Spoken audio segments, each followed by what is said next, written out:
clear still? Yeah, you sound good. All right, I'm starting it. What's going on, gamers? I'm with the boy Trxntz, Mr. fucking Munchie McGee over here, eating. Sorry guys, I'm munching on some chips right now, late night. Just want to show you guys real quick on our Smite group that we're currently master right now. So these are some real master opinions. We're gonna be doing a passive tier list. I haven't seen this from anyone recently, so I feel like we should go over it from some console heads. Really quick though, a lot of these passives are like there's so many different interactions, so it's just based on like Conquest mode as well. I'm sure there's like they're better in Arena or some other modes, but this is mainly for like the Conquest mode because that's what we know the best. So with that being said, we're just gonna go ahead and dive into it. Our first character is Achilles, and the way I have it set up is I just have the Smite page right here, and I can just go to all the gods, so you guys can see it as well. So Achilles, basically, he can decide whether he wants to wear his armor or not, and if he's wearing it, he gets a little bit of prots and a little bit of power, I think, or is it health? And then if he's not wearing it, he gets movement speed and power. So you basically get to choose if you want to be a little more tanky or a little bit more speedy at the cost of like damage.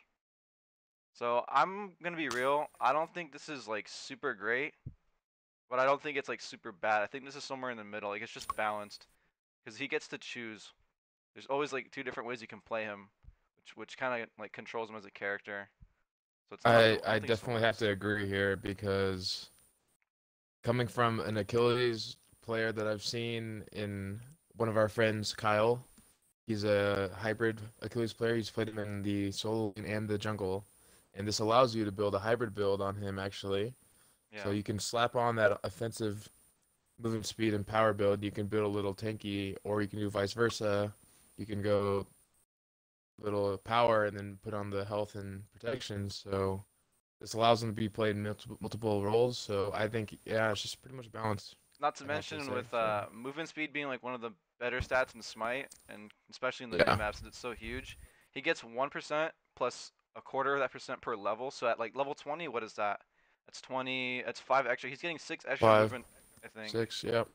That's pretty fucking fat. So, 6 on top of the boots you're gonna build. So and then if he gets speed from, or if he gets the speed buff, this is pretty cracked late game, honestly. 6% is something to be like not slept on. So we're gonna move on to the next one, which is Agni. And I actually don't remember the passive off the top of the dome. So let's go ahead and look into this. Oh, so his passive is every 4 times you hit somebody with a auto, or I guess 2 times since it gives you 2.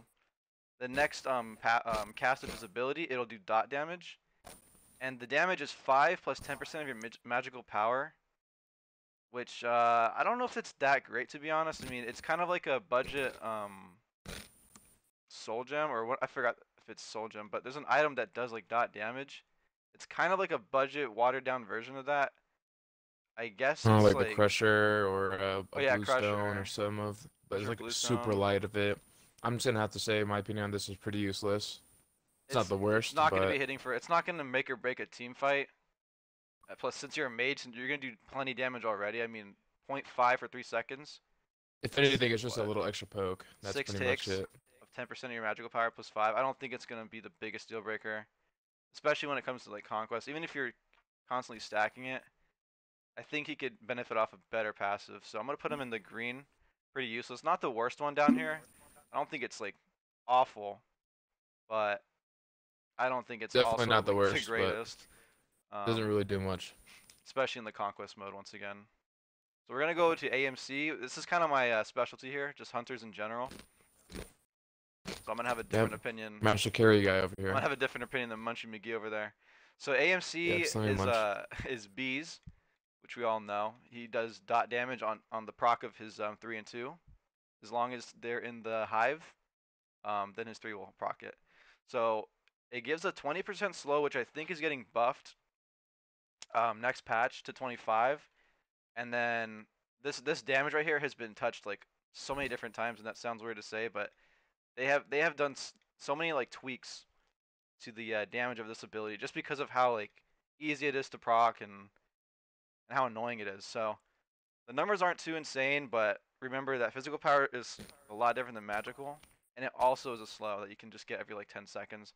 So that whole playstyle of just proccing your 3 and running away and your 2 and getting free dots makes this character just almost like, I wouldn't say brain dead, but it's very easy to just proc this on people and slowly like wither their health away. So I kind of want to put it like, I kind of want to put it very good, but I also want to put it just balanced, just because this character is not great other than that passive. Like other than like applying that shit, I think it's like just So you balanced said maybe. this does help with the slow. Yeah, the 3 you just put the Okay, 3 if on them this and they didn't slow. help with the slow, I'd say it's pretty useless. But if it does help with the slow, then I'm gonna put balance. Yeah, My personal especially opinion. in a team fight where everyone's stacked up, you can easily proc this so many times. Get a free slow on people. Set up the rest of Yeah, your team fight. slap this imbalanced. Yeah, this definitely goes unbalanced. So now we're going to Opwash. Um, I'm gonna be real. I also don't know his passive because I don't really play this character much, but it I'm is actually called. outwash on a low, Oh, but we know we about won't this talk guy. about that. So Mm. Alposh is closely attuned with the dead. When walking over one of his corpses, so his 1 and his 3, he lowers the cooldown of his 1 and his 2 by 2 seconds for each eat, and then he restores 5% of his max health and mana. Honestly, in the solo lane, I can see that being pretty useful because you just like walk over your minions constantly because no one's gonna fight you in mid. So it's kind of like free sustain, but I don't know how good that is because 5% HP, 3 mana each time. I think the cooldown is something to be like highlighted more than the sustain. So I love this god. that being like his Let me kit, tell you. Let me chime in. Let me chime in. Let me chime in. give this guy a new This passive, guy, please. this guy, terrible god. He is fun to play. Terrible god though. If he didn't have this passive, he'd be even worse than what he is now. If you Oh, didn't so have the you're saying this slight passive makes sustain, him. no, I'm saying this passive is his last like he's hanging by a thread with his passive. If he didn't have this ability to heal, I know my Persephone players out there. I know you're not using your 2 and instantly hitting it for that heal, but it's almost the same thing. You can spam this late game and get instant like heals and mana regen when like let's say you're at a fire and you're getting poked out, you need to back up. You can just spam your 1 and your 3 and you can just heal back up just slightly over time. Or So in solo lane so or he has wherever. infinite stain. It's just not very fast sustain. 10% It's not HP is fast, restored and each if you're time. using it, you're not gonna be able to be like using it for damage. It says it's gonna reduce the cooldown, but it's pretty much reducing the cooldown just to heal again. It's Okay. not using it to cooldown just to go slap some damage elsewhere. It's pretty much this is the only thing keeping this guy relevant right now, if he's So relevant based at on the all. passive alone, how good is that? Is that just balanced? Is that okay for I'd him? say pretty useless. I'd say pretty useless, Okay. but pretty useless is better than the last tier, so we'll That keep is it at true. that. I'm not sure how many gods are actually going to get that one, by the way. We'll have to see. I'm also being surprised by some of these passives because I don't remember them off the top. But Amaterasus is something like an executioner, where if you hit them enough, they get this aura, and it's like a debuff. They take more damage, 10%. So after 3 hits on the same target, they they proc this passive. Honestly, I'm not sure how well you're gonna apply this in team fights where everyone's moving around, and especially as Ama, if you're solo and your job's to go on the back line, I guess there's some claim to this being like a good one, but hitting someone 3 times in Conquest is easier said than done. It's probably just used for Amaterasu because I've seen the aura. You can see like the little video here. It's not the biggest one either, so it's gonna be mostly for her, which is kind of selfish. And if she's a solo laner, I don't think that 10% is making a huge difference. But if there's a teammate that's nearby and it's like a straggled enemy, like the fight's already won, it just speeds up the team fight. So I think it's just like okay. 10% is also like not anything to get excited over, and I just think it's a little bit harder to proc it, especially in Conquest, when the fights can get so crazy. So I think Yeah, 10% is not that much. I want to put her somewhere down pretty useless, just because I feel like she could benefit off I'd a say different pretty passive. useless. She doesn't need a different one. Like it's not completely bad. It's just you're not gonna see like much value out of this one, just because it's not that the number values aren't that great. If they didn't actually get afflicted from like being around other enemies, Like if their teammates weren't near them when they were getting slapped down, they're getting affected as well. That's the only reason it's not Yeah, dog it shit. kind of reminds me of Arachne, where one of her abilities is you got to hit someone all 3 times to wrap them with the webs. It's kind of like Yeah. that. It's like if you're not constantly hitting someone with basics, then you're not applying your passive. And her auto progression is not the fastest. Yeah. All right, so we're on our second hunter. On her, I'm gonna have a very biased take here, but first of all, let's just get into his passive. Let's call him Feeble. It's basically like Executioner. So as long as you have hit somebody, I don't know if this when it says spear attacks, I don't know if that can be procced off his 2 or his ult, but even just autoing someone down, you're putting a physical protection debuff on them for 3 seconds, which is basically what Execution does, except it doesn't stack. I almost want to put this in Busted because when on her has this little power spike where he's got boots, his core item, and then he goes into Kins. It's almost like he has all that and Executioner, which is pretty much all you need as an ADC. You want to shred their prots and then just deal the bonus damage. So he's already doing that just like off his passive alone. And 20, I keep going to your freaking tab. I'm just gonna close these. 20 physical protection being taken off is something you shouldn't like laugh at. To be fair though, it's not a huge drop, but this is a free passive. Like he just has this, and he's got some Just crazy straight scaling. off, just straight up off autos. That's it, Yeah, right? yeah, he's got some crazy Broken. scaling on his 2, and when he's in his 1, he's even stronger. So it's just really strong. I want to put it in busted, but I think Very good. there's better passive. It's just really strong. Like for an ADC, Very this is good. something you would really want as for a hunter. So I like it. Yeah, very good. 100%. All right, we're gonna go on to Anubis now. I actually don't know his. I think he steals prots or something. So all of his abilities steal prots, both physical and magical, and increases healing obtained from magical lifesteal. So this is why you see him going from like 0 to 100. They stack on every tick of his abilities. Also grants him an additional 30% reduction to all CC. So I like that second sentence right there, or that last sentence. 30% CC, especially for someone like Anubis, where you're already very low, or not low. You're very like you can get picked on. You have no mobility. 30% CC is pretty helpful towards that. So if you look at the numbers, he's getting Yeah. 7 prots stolen for each stack, and he goes up to 3. So he's getting 21 prots taken from people on both sides, and that's very strong for a magical. It's kind of like the magical version of on her, and it also says stolen, so I'm assuming that goes to him as well, so he gets the prots. Hmm. So it just makes him even I'm gonna say tankier. that this passive actually makes him who he is, Yeah, if even this though he's wasn't not here, played he, that he would much. not be going 0 to Yeah, 100. he's Just not wouldn't played be. enough already, but if he is, this is why. So Especially in I'd duel, say, but we're going off conquest, so I put him in very even good just for though, reference. yeah, yeah, very good, 100%, Yeah. 100%. Does a lot to be in just balance, so very good. It's a good place for him. For some reason, in this tier list, they put Afro before Ao Kwang, so I'm just gonna go to her and then go back to Ao Kwang. But yeah, so Aphrodite. I think hers is where she gets just protections from being with people. She gets 4 physical and magical prot for each friendly or enemy god within 70 feet. So she gets 9. I think friendly god will apply to her, so she gets 10 total. So she gets up to 40 physical and 40 magical prot for free. Not to mention, everyone always has base prots. I think it's 90 magical and 70 physical. So she's gonna be at like 110, 130, just in a full 5-on-5. Not to mention, she has the sustain from her 3. She has her ult. Honestly, I don't think this is huge, but it's kind of like having a free defensive item. So I just put it. I would probably just put it in balance. Like it's just there. It's no So one's playing having her for like their passive though. having free prots and being who she is and just constantly healing off cooldown, it makes her so hard to kill, and she's gonna be tethered to somebody, so it's always gonna be like there's gonna be people around her. She's never gonna be alone trying to solo someone out. Yeah, and like I So said earlier, um, all these passives have so many different interactions within the people. Like there's probably hundreds, maybe thousands of different interactions for all these passives. Because take Afro for example, she's getting protection, right? So if she heals with her 3 and she has the item Lotus Crown, she gets even more prots. Like you can combine this passive with other items and make it crazy. But just on this passive alone, I think it's okay.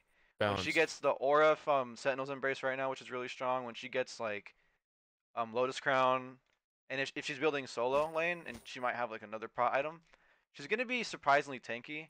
I don't think it's like busted because once again, it's based on like people around her. So if you catch her by herself, she's not gonna get a lot of prots. But when she's in a full 5-on-5, yeah, she gets a little bit more. So I'm just gonna I think it just goes imbalanced here. I don't think it's And if Avro's alone, she's a bad player in story. yeah. I actually don't know this one. Balanced.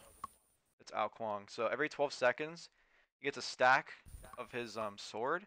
With the stack available, his next 1, 2, or 3 that deals damage to enemy god has a reduced cooldown and heals him.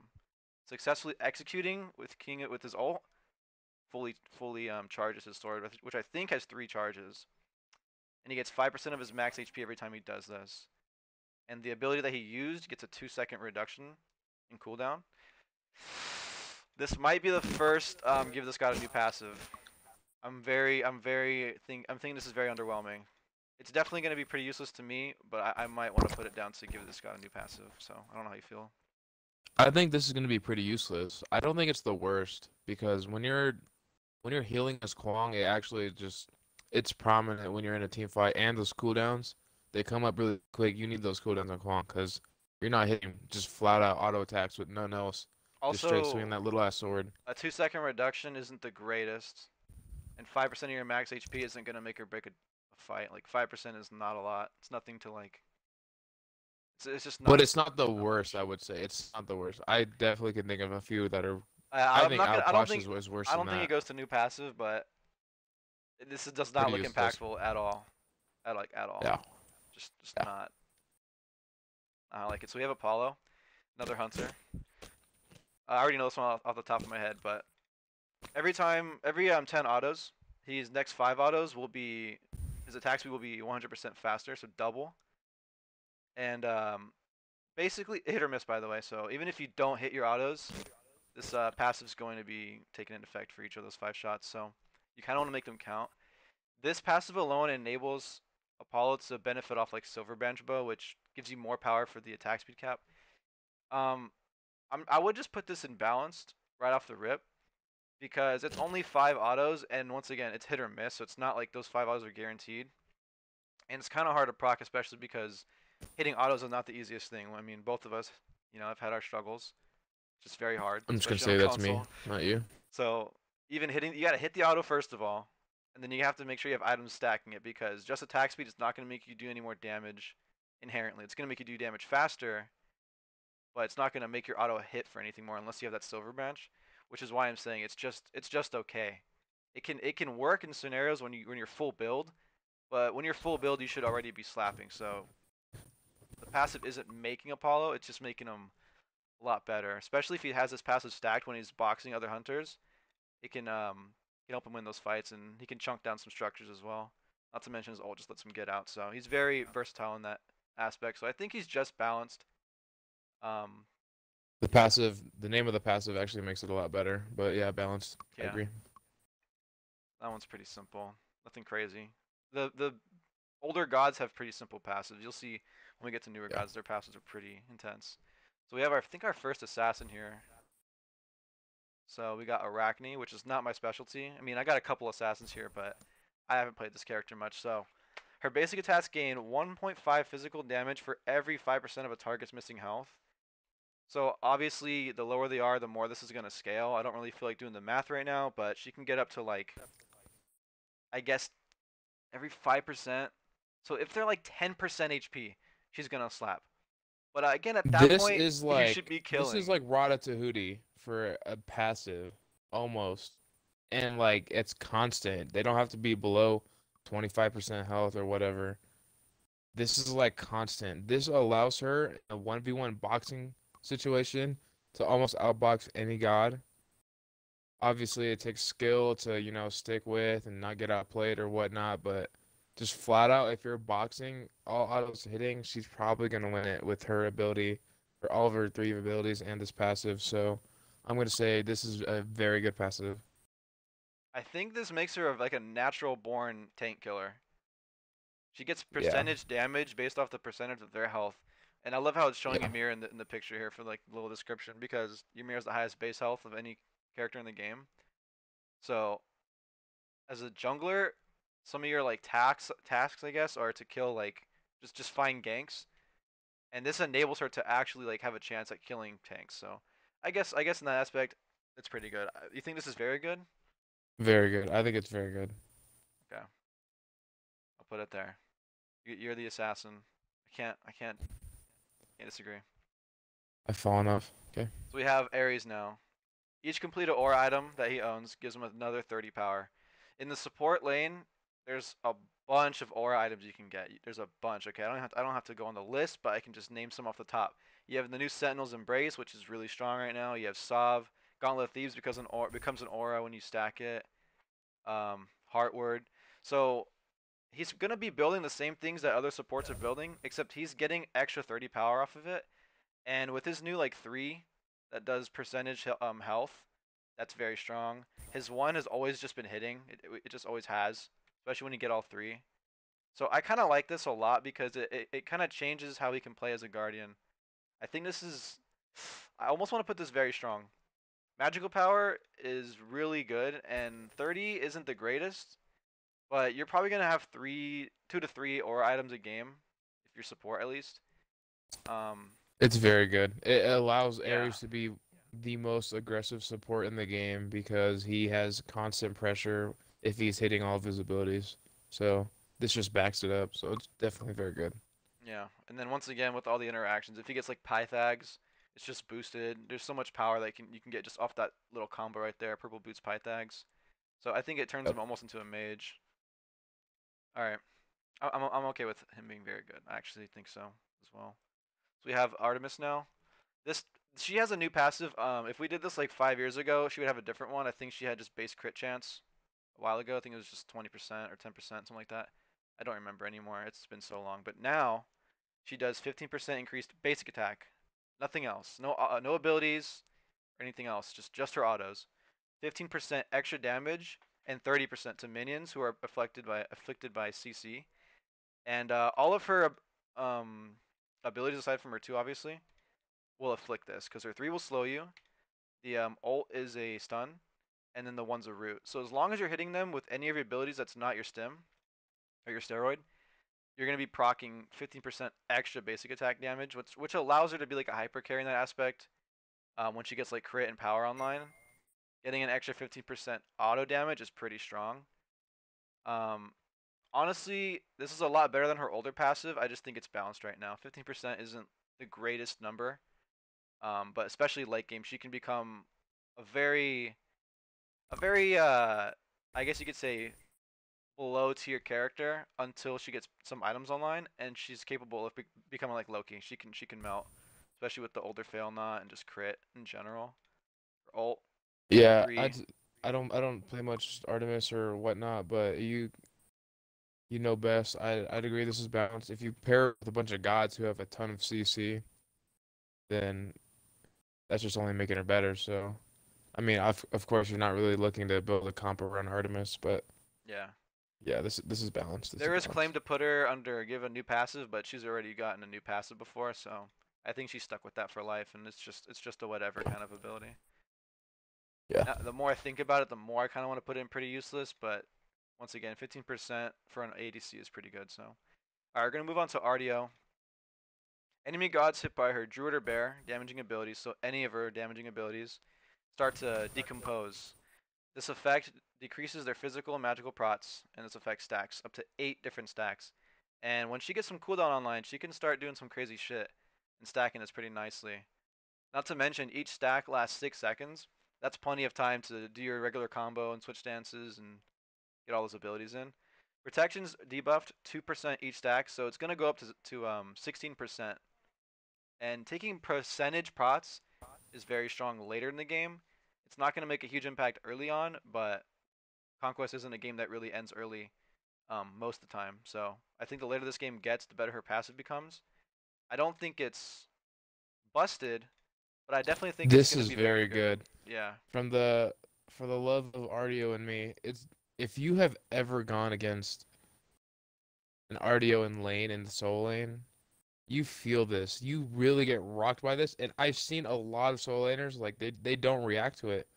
Like all of a sudden you're getting stunned and you're just bam, bam, bam. Like you're just getting Yeah, melted. that is a They don't stand switcher expect it. It just for happens you. so quick. It just happens way too quick. They underestimate it. They probably don't even know about passive for one.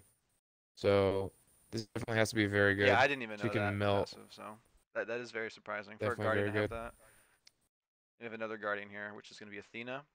I'm pretty sure almost everyone knows this if they've been playing Smite for a little while. Every time she uses an ability, she gets an auto, like a ranged auto, and it does an additional 15% of her magic power.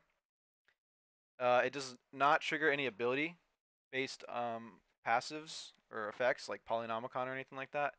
But Imagine. actually, I think it will. Will trigger basic attack item effects, which I don't think Poly counts as. I'm not really sure now that I think about it. But it won't proc like Soul Reaver or anything like that. It'll proc like Telekines and all those rings effects.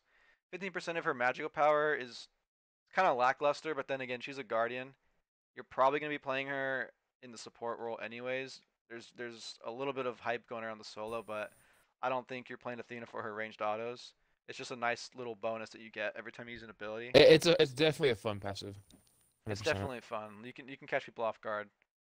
But There's a world famous clip where I believe it was Incon who actually stole a fire giant with the ranged, using this passive. Yeah, and yeah, this clip blew up. Definitely fun. Nothing OP, nothing terrible, because you can actually build her like a soul laner, and this range auto attack will actually can do slap. Would you numbers put over this? Would you time. put this in Just balanced for her yeah, I put it character? in balance. This is something you don't have to change, but this is something like it's not going to be ever broken. So Hmm. definitely balanced. Okay, we'll leave it at that. So now we got a Wheelix. I don't know anyone that plays a Wheelix. I don't know if you know I anyone. don't know either. No, okay, so Not really. Maybe a Splee. maybe Splee. Maybe Okay. maybe even our boy Rowan over there. So her passive Yeah. is if she initiates combat. Well, first of all, she has to not have been in combat for the last 5 seconds. So like coming out of the jungle, this won't work or something like that. But if she's been out of combat for 5 seconds and starts the fight, if she hits them with anything first before they hit her, she increases her physical power for a little bit. 2.5 seconds, 30% physical power. It's okay. It's okay. You have to be the initiator in this scenario, so this can depend widely upon the player. If they're very passive with the Wheelix, you're not going to see this proc ever. But if they're an aggressive jungler or whatever the role they are in, you might see some value out of this. Not to mention, if she's ahead and she's snowballing, that 30% power increase is going to be pretty nice, especially because since it's only 2.5 seconds, most of your combo is about that length. So if you start the fight with your 3 and you pluck them with your ult, or whatever combo you decide to initiate with, it's going to be 30% stronger. And if she has her ultimate procced, she already has even more physical power. So I think it's really good for someone that's an aggressive player. This really depends on the player themselves. So that's why I think it's just going to sit imbalanced.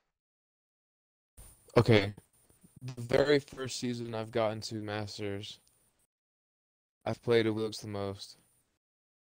Jungler in all of Smite since I've started. You will never, ever, ever look to proc this. You will never Mm-hmm. think that I have to wait 5 seconds before I go in. You'll never think about that. So for that, it's not that great. However, when you do engage, I'm gonna tell you this: you're either having blink and you're gonna auto, so you can feather step, or you're just gonna throw your 3.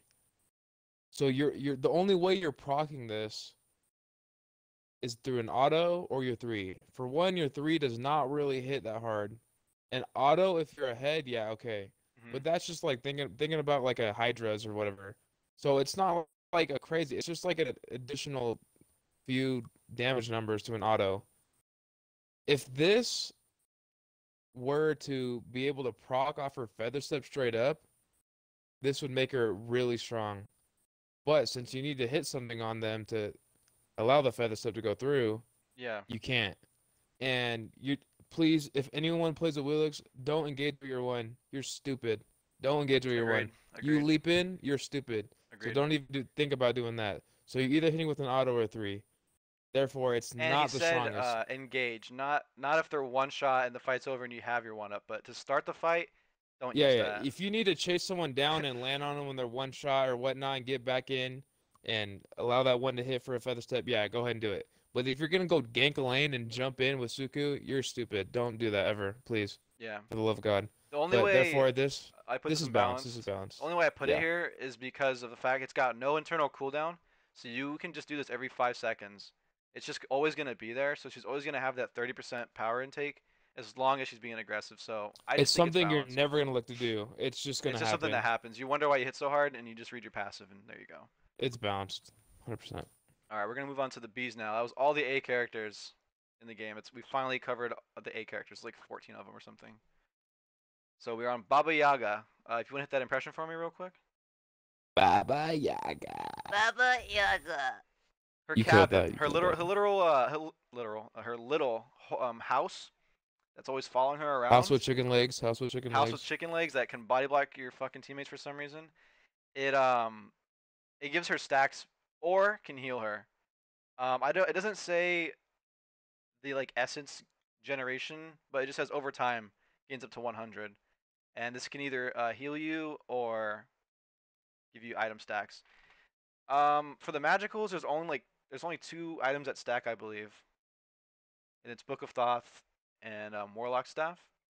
I can't think of anything else right now. There's probably Karen's something coin, else. but that Oh takes yeah, a lot longer. Karen's coin. Those Karen coin and like Hide of the Urchin, those will stack, but they take like a full like setup of the house. So they're not gonna like really be going crazy with it. So if you're building a stacking item, it's definitely gonna be book or what's the item? Warlocks. Warlocks. But that being said, those 2 items right now aren't the hottest on mages. Book isn't bad. But I don't know. This might be the first get into passive right here, in my opinion. I just see it like once you're done using the item stack passive of this thing, the heal is not something. It's not great.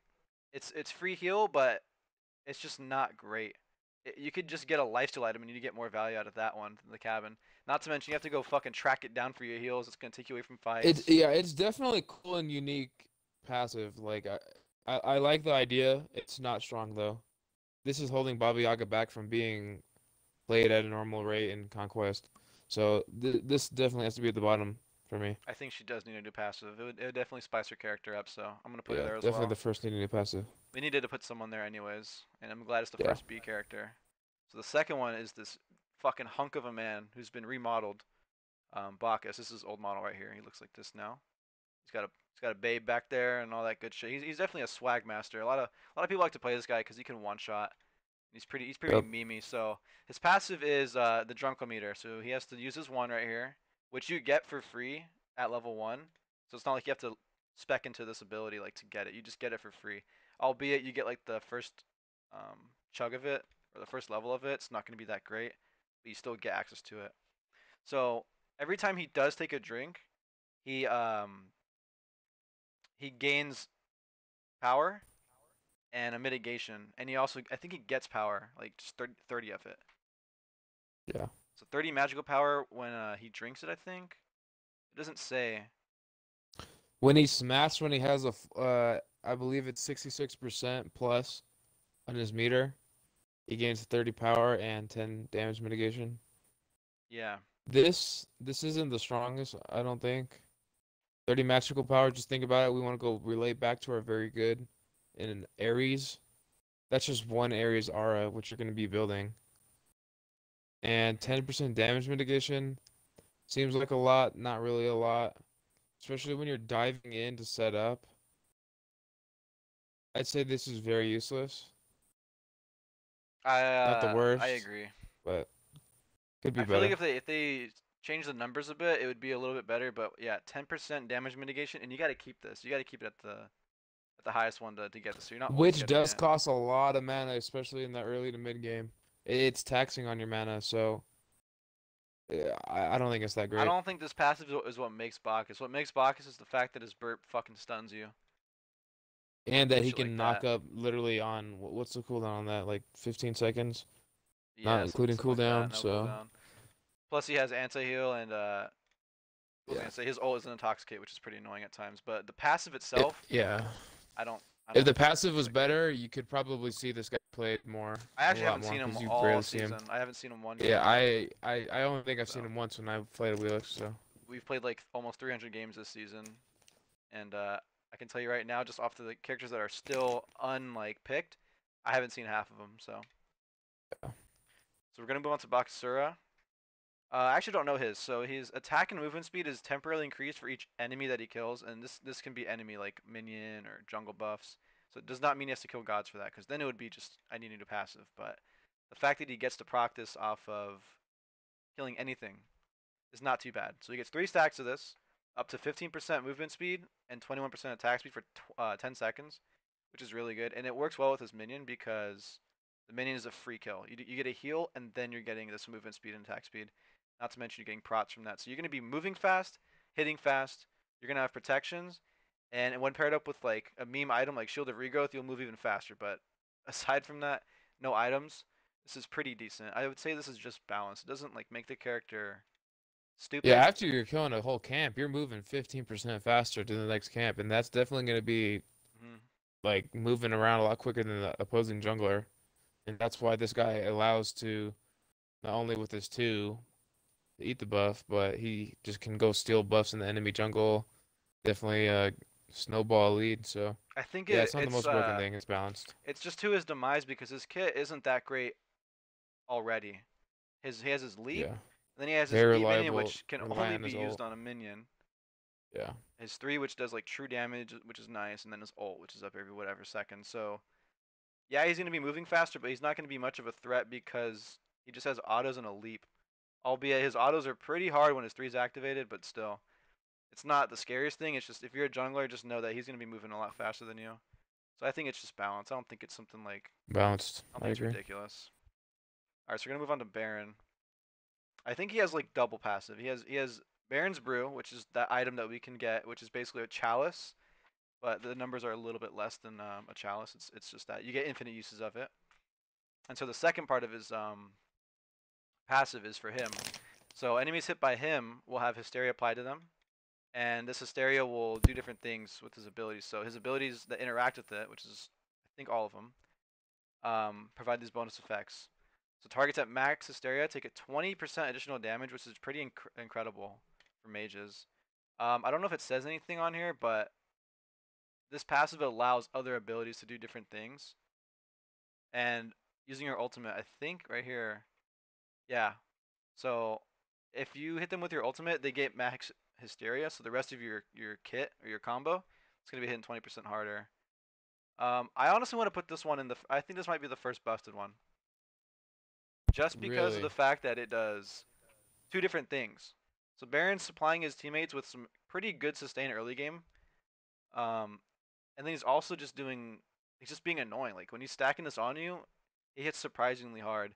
And I've been hit by this on the receiving end by like a support Baron, and they've done numbers that like just surprise me, just because I don't ever think a supports can do that much damage. But he is a mage, to be fair, and so this passive kind of keeps him in the game even when he's support.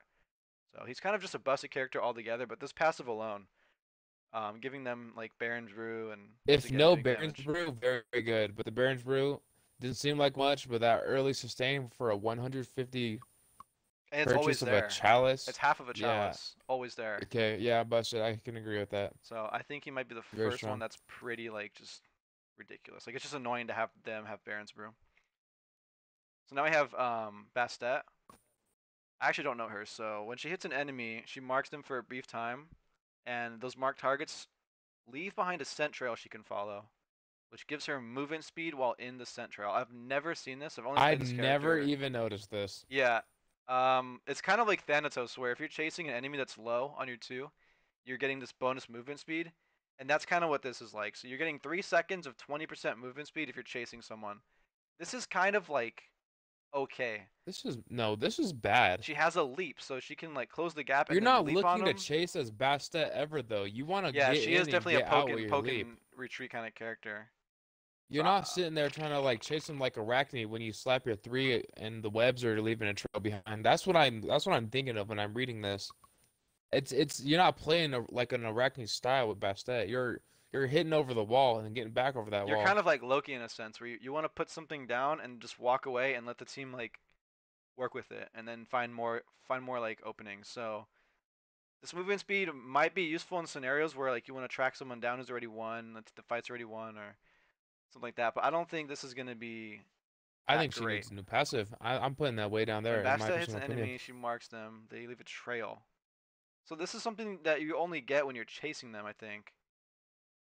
Um, because you have to hit them first for it to even start. So it's I don't know. I think this might also have to go in the new passive. I don't think a lot of Yeah, put it Basta in new players are like passive. enjoying the passive. Like I think they can benefit off a new one. If you gave them a different one, Yeah, they'd probably be pretty excited. So yeah, I yeah. agree with that. So we have two already, and they're both B characters. Let's see if we can add another one with the Bologna. I doubt this is gonna go.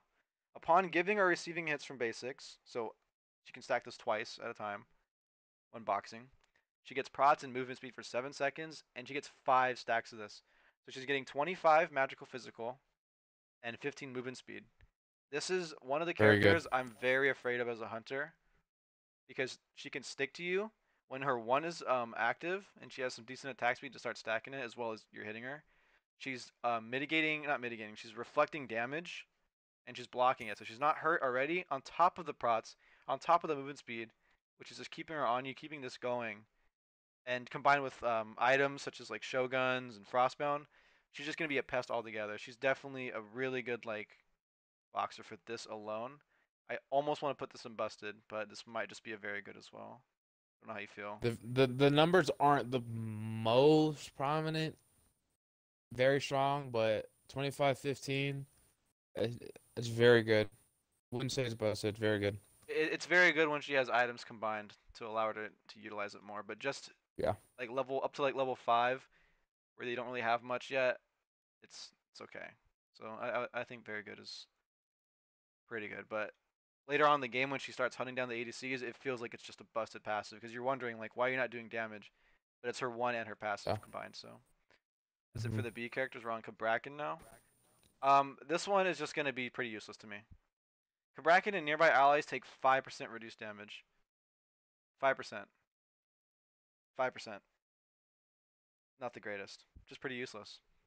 Pretty useless. 5%. As a passive ability, it does nothing else. 5%. You're Yeah. still gonna get melted if you're near Kabrakan. You're still gonna get melted if you're Kabrakan. It's just I don't think he needs a new one. But it's not gonna be the most impactful.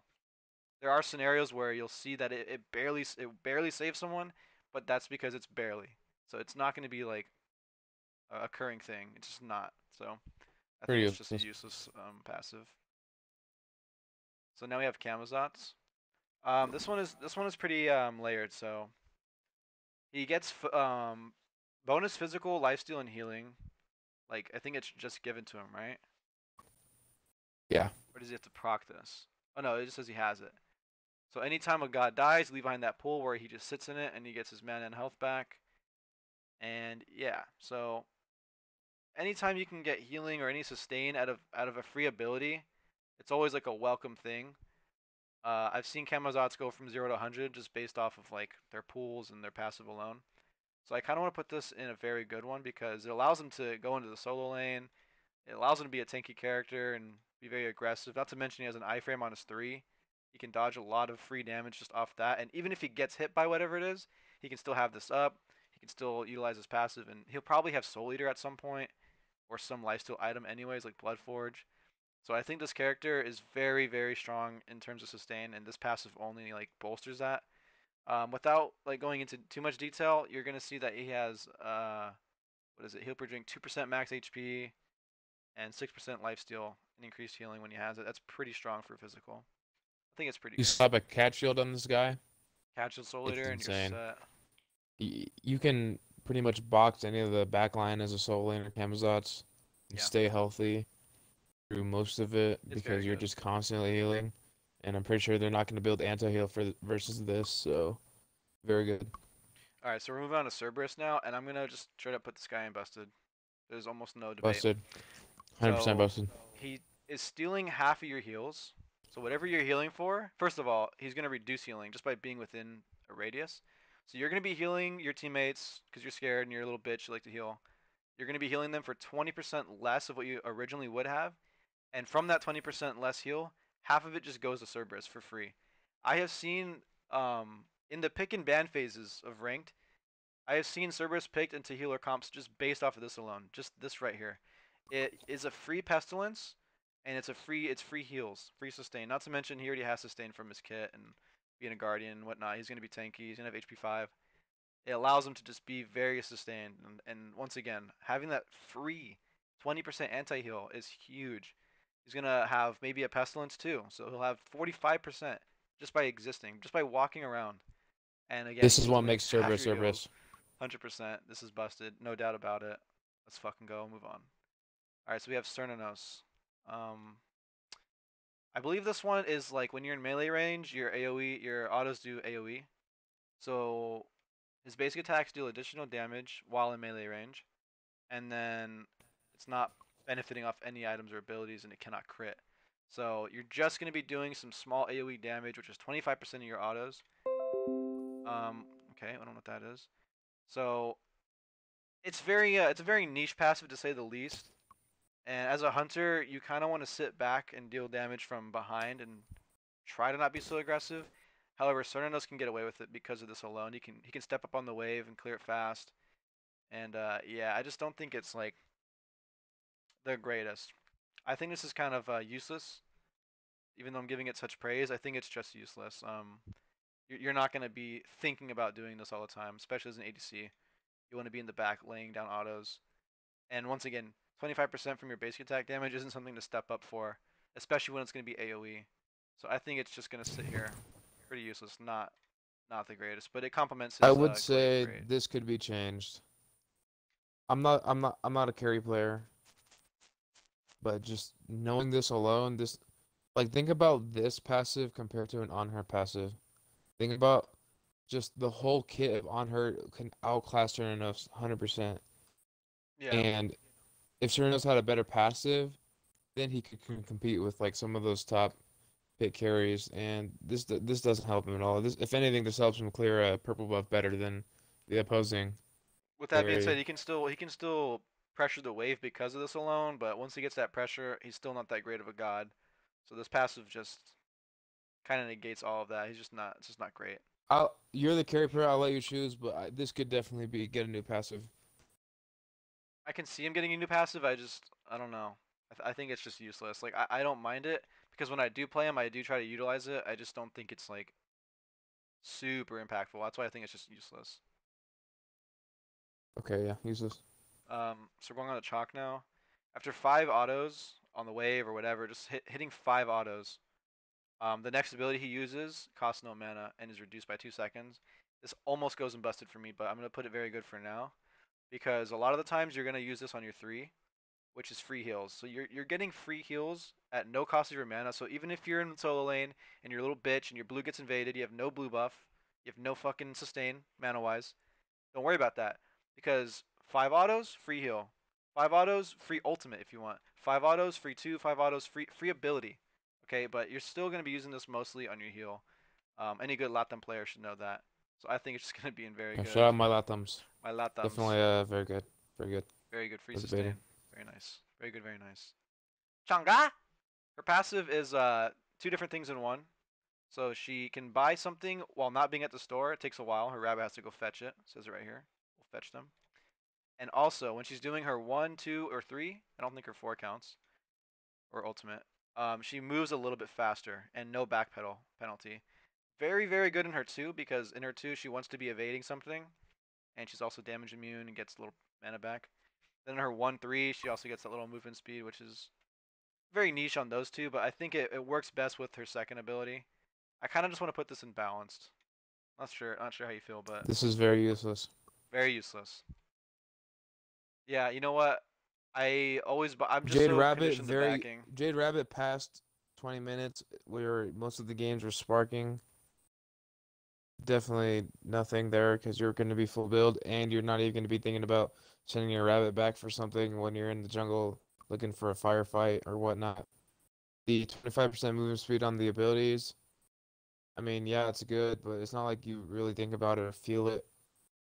It's not like you're using your abilities to escape like that. It's a very brief 25%. Yeah. Her herself as a goddess, definitely good. That doesn't really change with the passive though, so I'd say useless. All right, I'll leave it there. Chernobog. So upon reaching 3 stacks of Heart of Cold, which you get by doing autos or hitting with your 2, the enemy explodes for extra damage in an area around them. Does not trigger any item effects. And it does 15% plus 1% per level, so up to 35% of your total basic attack power, which is probably going to be very high since you're an ADC anyways. And I'm not sure what it means by duration 5 seconds because it's just an explosion. Hold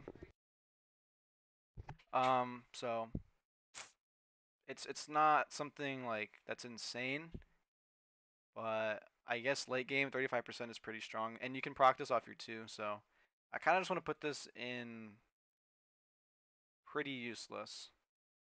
Also, I could see it being imbalanced though, I'll just agree with whatever you go here because I've because never felt this. yeah, it's not the greatest. It's not the greatest passive to affect on someone. I mean, it's not gonna hit. It's not gonna be what you're looking for. So I'll probably just put this in pretty useless, just because of the fact that it doesn't really do much. Chiron's on the other hand, though, I almost want to put in busted, but we'll get to it right now. So anytime he uses an ability, provided he has one of these little herbal leaves in his pouch, you can see it on screen, he's gonna heal any of his teammates that are nearby and whoever's the lowest. If it could be him, just depends. He also gives them magical or physical power up to 3 stacks because he can use 1, 2, 3, or even his ult. It might work off his ult. I think it does. So yeah, it's free heals and free power every time you have a leaf available, which is pretty much all the time. I think this is very good. Um, you're gonna feel this even later on the game because you can stack it 3 times, and it's pretty good. It's free power and free heals mostly, which is the one thing that you need to look at. I wouldn't worry about the power too much. It's nice on him, but most of the time, what you're looking for is like the free heals, which is really good. Not to mention, I don't play Chiron ever. I think yeah, this is busted. no, it's definitely not busted because of the fact that it's not a lot of healing. This there's not a lot of team-oriented like things like this when it comes to hunters. This really makes your allies strong. Like think of it as like a Discordia passive almost, but temporarily with heals. Like it's really strong. I don't know. That it's borderline busted IMO, I but would just very keep it at good very good nonetheless. because of the fact that You know you best, very need the good. leaf to proc it, and it's only working on Okay. one ally. So it's not like Discordia where it's always going Okay. to be there. It's only going to be on one teammate for just a little bit. So I think it's just still strong. Chronos, it's just going to be bounced straight up because he's getting free power every 2 minutes. And the later the game goes, this guy can just do so much damage. He can get free 125 magical power, which is more than any like it's like more than like most items. It competes. Only things that beat it are Rod and Doom Orb, I'm pretty sure, and like Bancrofts with the passive. So he's getting like a free Bancrofts um just by playing the game. He doesn't have to do anything. He just gets magical power just by playing. So So at 50 minutes game yeah, time, he's gaining 125. 125, which is very big for a magical. But That once is again, really you have strong. to get to end game for this to even proc. But even when you're like 20 minutes into the game, you're still getting whatever 20 times 5. Yeah. You're not 20 times 5. It's oh no, it is. So yeah, you're getting a lot of power for free just by playing. Not a lot of gods get that, so it's just good. So next we're gonna go on to Very good. Cthulhu. So this is kind of hard to explain, but basically you have to make them insane with Cthulhu, and to do that, you have to hit them with the end of your auto attack chain, which is like a little AoE burst, 4 times, or hit them with your abilities 4 times. So you can hit them with your 1, and then you can hit them with your 2, which hits twice, which is 3, and then end it off with an auto, or something of that combination. You got to find something like that. So when you make them insane, eventually, um, you get some magical power by being within that enemy that is insane, and that's pretty much it. Um, Not that great because it's very hard to get someone insane because his auto attack chain is very slow. So it's not like they're gonna let you wail on you or let you wail on them. You have to use your dash to even hit it, or hit your full two, which almost never happens. And then your one is what makes them like insane as well.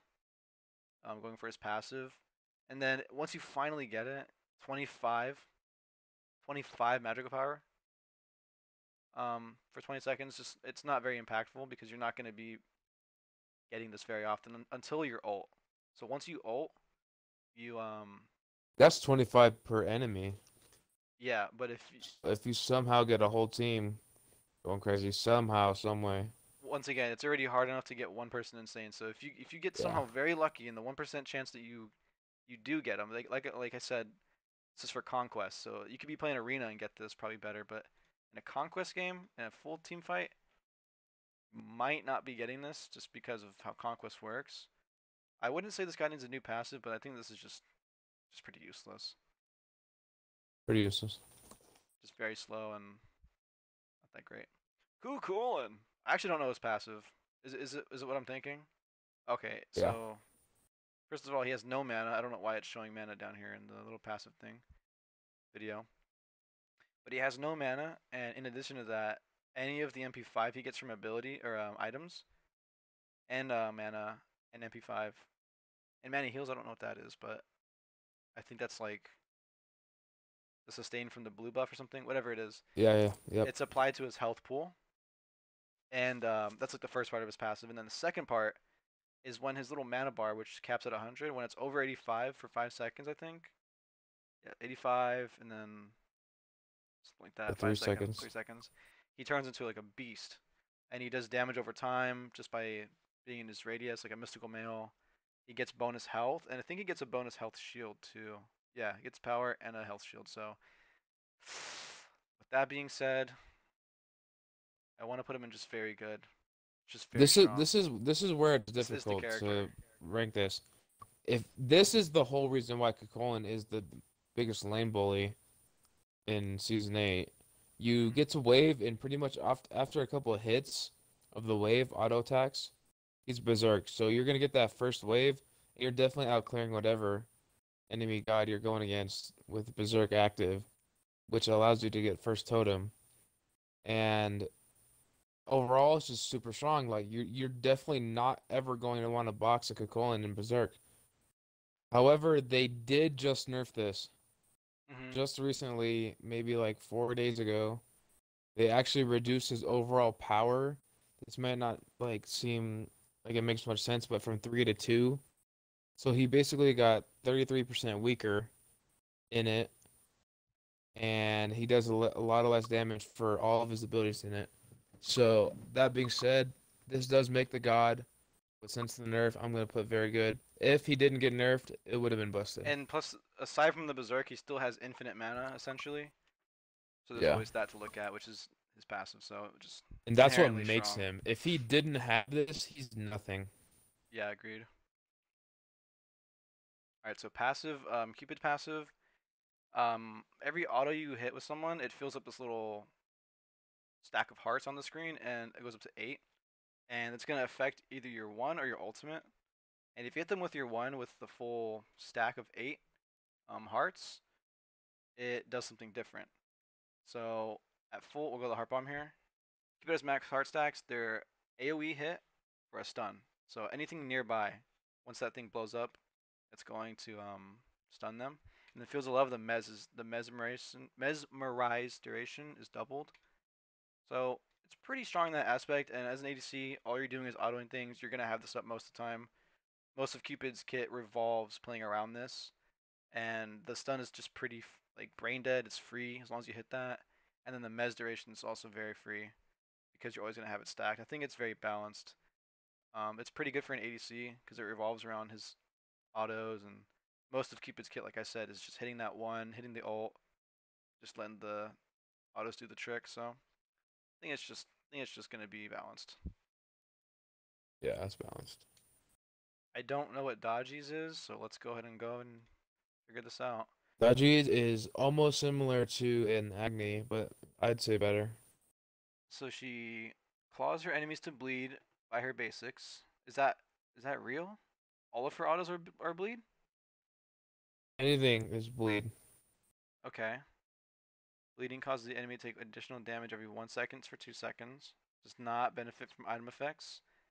Bleed can stack any number of times on the same target. That's 7 plus 7% of your physical power. As an assassin, you're probably gonna have some attack speed item, and I think her one is even more. So this Now, combined with her believe it or one, not, this actually also makes Dodgy. If Dodgy doesn't have this, she's not as good, and like she's not played as is as much. yeah, Her job is to get her 2 cents in and then hop on that pillar to do your thing, whether it is a CC or not take damage. I think this just goes But that, balanced, maybe. yeah, yeah, it's balanced 100%. If she didn't have this, she is arguably one of the worst characters in the game. She has not that much power spike whatsoever. But yeah, this is very strong for her. But in an overall passive standpoint, it's just balanced. Yeah, and a free bleed is pretty nice too. So I think it's just pretty good. Yeah. Danzaburo, do I even need to talk about this character? I mean, come on. He's always banned. Just very, very stupid strong. He's always going to be at the broken. However, if we're going based off of his passive, I just think it's very good. I don't think it's broken or busted by any means, because um, it's basically just free power. However, it kind of, you need to be aggressive for this to work, because the way it works is you get these little gold coins that spawn like a Cupid heart, a Cupid heel, that will spawn if you hit them with your one, which to be fair isn't that hard to hit, so it kind of just happens naturally. You have to go up to them and collect them, and eventually, once you've collected enough, you'll start working on getting these pouches done. And for each pouch you finish, you get physical power. So eventually, once you've gotten it, it makes them very strong. But it's very tedious, but still, nonetheless, it's free power. So I think it's just very strong the way it is. I think that's balanced, honestly. Oh, I only put it very strong. It doesn't say it here, but it gives them a pretty decent power spike. It's a free power spike, so that's why I think it's very good. This guy's a platinum Danzaburo in a Master ADC role, so I agree with him. He says it's very strong, it's very strong. Discordia. Whoever has top damage in the game at any given point in time is getting a damage buff. Magicals are getting 10 plus 3 per level. Physicals are getting 5 plus 2 per level. Let's be real, bruh. That's kind of busted. This late game is crazy. Imagine a team with Discordia and Chiron. Mm-hmm. Like that is fun. That's gonna be definitely so much fun for your team because everyone's gonna be hitting, especially if that soul laner is pretty much bruising the backline the whole game, has top damage and whatnot. Their backline's not safe. Yeah. I'd say this is busted. Yeah. This is Anytime really you can good for give Discordia. free damage for free, Yeah. it's well received. I mean, it's 5 plus 2 per level for physicals, which isn't like crazy, but it's free power, and that's all that matters at the end of the day. All right. I'd say busted. So Erlong's is his dog. He's got his homie with him. His dog hits anytime he hits, for 15% of Erlong's basic attack power, and right here, 1% of the target's max HP every time. That percentage damage only works against gods and minions, so no structures. I don't know what this is saying. Pet. Yeah, that's kind of weird, but either way, it's free damage. And a lot of his kit revolves around auto attacks, so most of the time this dog is also going to be getting in there and getting some action done. 1% isn't the greatest because that means you'd have to hit them 100 times to kill them if it's just based on that alone, but that's never going to be the case. When it comes to the passives like this, where everything's just free, like it just comes along with it, like you don't gotta do anything. Like Discordia, someone's gonna get it no matter what. Yeah. This, you just all you gotta do is auto. You're gonna be autoing with Erlong. That's what he It's kind of does. like Jean Kui, like you're It's like someone's helping you do more damage every time you hit. it's just there, and you don't have to change anything about how you play or whatnot. You don't got to revolve around or anything. So it's just there. So this I'd say is very good. Yeah, agreed. All right, now we're on to the Fs.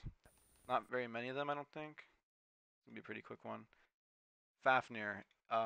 So he gains 2 bonus gold from all enemy kills and assists, including minions. So it's kind of like having an evolved Guardian's blessing, but even 1 extra gold. Um, he also gains bonus prots based on the amount of gold he has, capped at 1,000, up to. Okay, up to. So this is the most he can get. 25 magical and physical for free. I'm just gonna put this in balanced because he's getting more gold than you, and he's just getting free prots in the battlefield. He doesn't have to back for it. As a matter of fact, when he backs for it, he's gonna lose it because he's gonna buy something. So I think this is very good. I think this is very The good. two the two bonus gold alone is really good. You're gonna out farm just by being there, doing your job. You're out farming gold wise, on top of a watcher's gift or whatnot, or whatever it's called now. And you're just getting you're just getting free stuff for being there. It's just everything's free. You don't gotta change anything. It's just free. That is And true. he's one of the most underrated supports, definitely in this game. If you can play him at a high level, he's definitely one of the best supports in the game. And this free passive alone just helps him out without having any skill involved. And it's So only 1,000 gold, which isn't very hard to get, especially when you're getting 2 more gold than everyone else each time. So I can see that being I'd say very it's good. very good. Yeah. So we have Fenrir. So he has 5 runes on his screen at all times, and he gets 1 by getting an auto attack, or 2 by using his 2, just for free. And this changes how his abilities work. So if he has full runes, when he uses his 1, all the runes go away, but at the cost of stunning. The 2, I think you get more damage per hit, I think. Doesn't say on here. Oh, the brutalize. At full runes, yeah, so you get more damage per hit. And then the 2 is what gives you the runes and gives you other effects. And then when he's in his ultimate, he gets double the prots if he has full runes. So aside from that, he gets runes from getting kills or assists, but it has to be on gods. So you're mostly stacking this by autoing or you're getting your 2. I think this makes the character, and I'm putting this in very good, just because Very good. a free stun, free 15% more damage, and the double prots on his ult is really, really strong, especially because he's an assassin. He's not like a tank. So it makes him kind of tanky when he's paired up with like Shifter Shield, Void Shield, just hybrid items like that. So I The think he's stun actually very alone good. makes it very good because he needs that stun, especially in the early to mid game. You'll catch a lot out of position. That And it's stun is only very 5 underrated. runes. It's not like you have to do anything crazy. 5 Mhm. autos or 3 autos in your 2. Yeah. Pretty easy. So Freya's passive is, it used to be different. I can't remember what it used to be, but Frey has been changed so much. this is her current passive, which is probably gonna stay as is. And this passive, when it first came out, it made her character busted. They had to change like the values on her 1 and stuff. She used to get health and mana. I think that was her passive actually. She would get health and mana for hitting things. But now it's just 10% lifesteal plus a quarter of a percent per level, So which up to is 30% at 20. absolutely stupid. 10% off rip just by existing is pretty stupid. I Albeit wouldn't her say this character's is not busted so though. strong. Yeah. Kind of hard to proc the lifesteal because you have to either melee something as a mage, which you're not gonna hit for a lot, or have your 2, which has a pretty bad downtime. So um, Passive alone, I'd say. Oh, it's like above balance, but I'd say below very good. I don't know. I think we just It keep it in could be balance. better. I don't see it slotting in very good Yeah, balance. That's a good personally. spot for her. Ganesh says I'm already gonna put it in busted, but I'll cover it for you guys. So his passive is anytime he deals a killing blow, anything he kills, as long as there's a friendly god in it, the friendly god gets the credit. So this can be minions. So if they're stacking an item, Ganesha can just kill it for them and give them the stacks. Or, which is what you're gonna go for right here, is getting kills on gods. Ganesha just gets the assist, and his his teammates will get the kill, and that's always what you want as a support. Like always, always, always. You never want the kill for yourself as a support ever, ever. In Conquest at least. You want to get all of your teammates ahead because you're just going to be existing. Your main goal is to support because that's what you are. So this is what a support would actually want right here. If a support could have a passive, it would either be Serbs or Ganesh's. But I think this one trumps his. So in addition to that, his assist range is further, and his assist like decay time, meaning like he has to like they have to kill that god before a timer or he won't get the assist. Gets an extra 5 seconds. So it's just busted. A radius of 100 is really far too. So it's almost guaranteed if you're around somebody in the slightest, it's going to them. So yeah, I'd say this is busted. It's just ridiculous if Ganesha hits hard too. So yeah, and he has the knock up, free like damage. Just a great character. So next we have Geb, hard as a rock, which is his passive. 75% crit strike bonus damage is like just negated. So if they're critting you for 25% of that crit. And if you have Spectral, the new Spectral, it's gonna hit for 12.5% of its original damage. So this is just gonna be very good because it relies on them to build crit, which is pretty common for ADCs and sometimes jungles. Other than that, you're not gonna see value out of it. If you're in a team that goes full pen, this passive is completely useless. But if you're against a team like Jingwei, who's gonna get some crit items, or the assassin who's gonna get crit items like Merc, something like that, you're gonna be sitting very, very pretty. You're gonna get a free Spectral and then some. So I kind of want to put this. I want to keep this in very good. However, like I said, if they go pen, this is not very good. This is dumb if they. I'm gonna go. This is where it depends on the type of people you're playing against.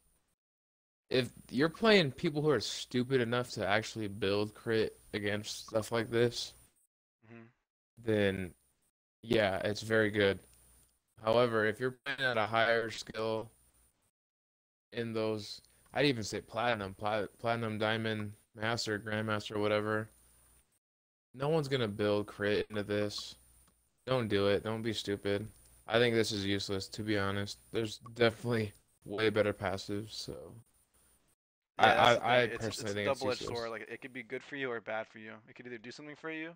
And therefore, if absolutely you think it's very good, and I think it's useless, we can just put it in balance because I mean it is really good. Okay. Like it's not just for carries too. Like if the jungler is Merc or whatnot, you know.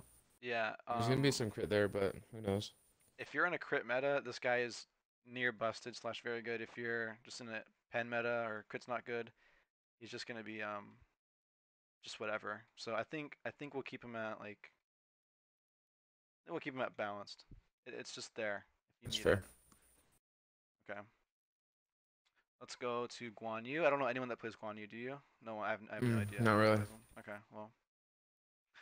Each time he takes or deals damage, he gains stacks at max stacks. His abilities do something different. So his 1 gets boosted healing. His 2 is a boosted slow. His 3, what does his 3 do?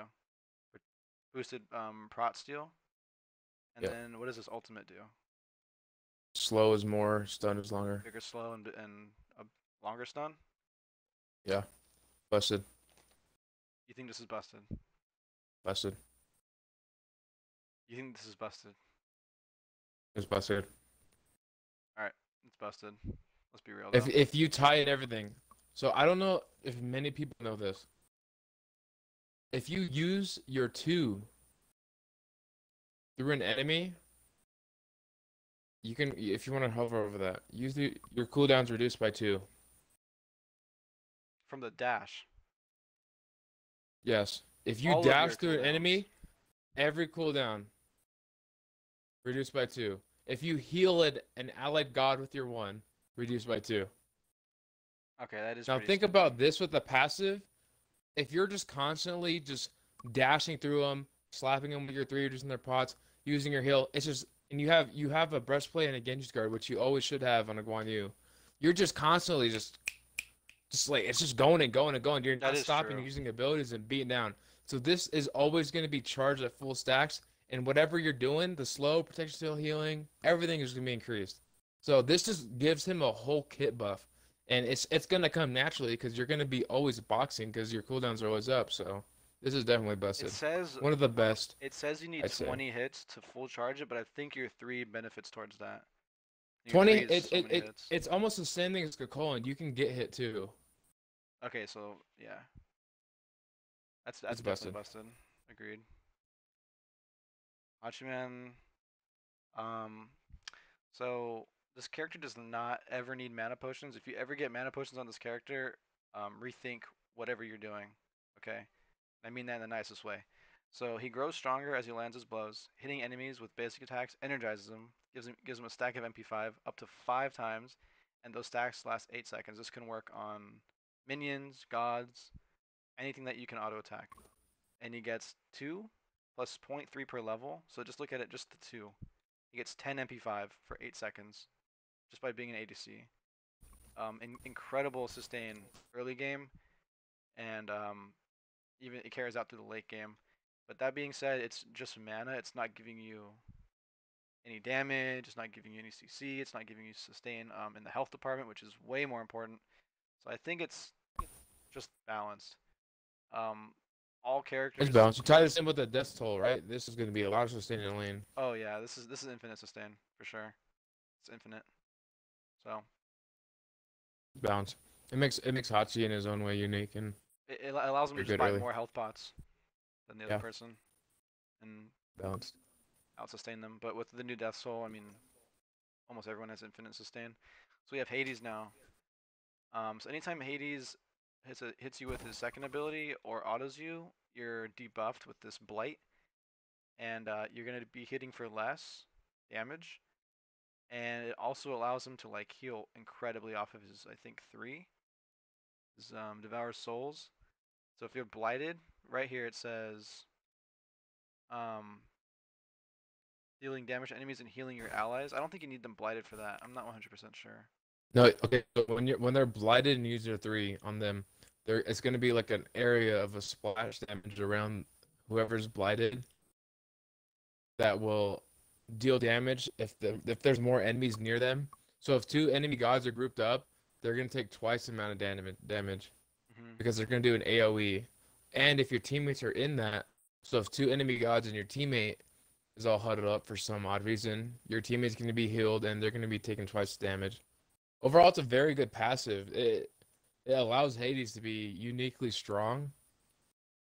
If he didn't have this, I would say he wouldn't be as good because he wouldn't be able to full clear waves like he is at level 1.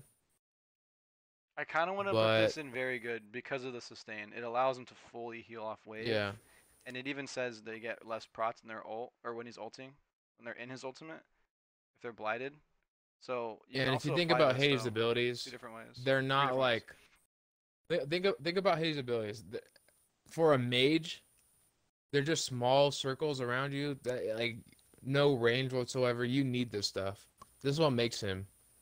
So it's not busted, but it allows Hades to be really good at what he does. So Yeah, I'd say very good.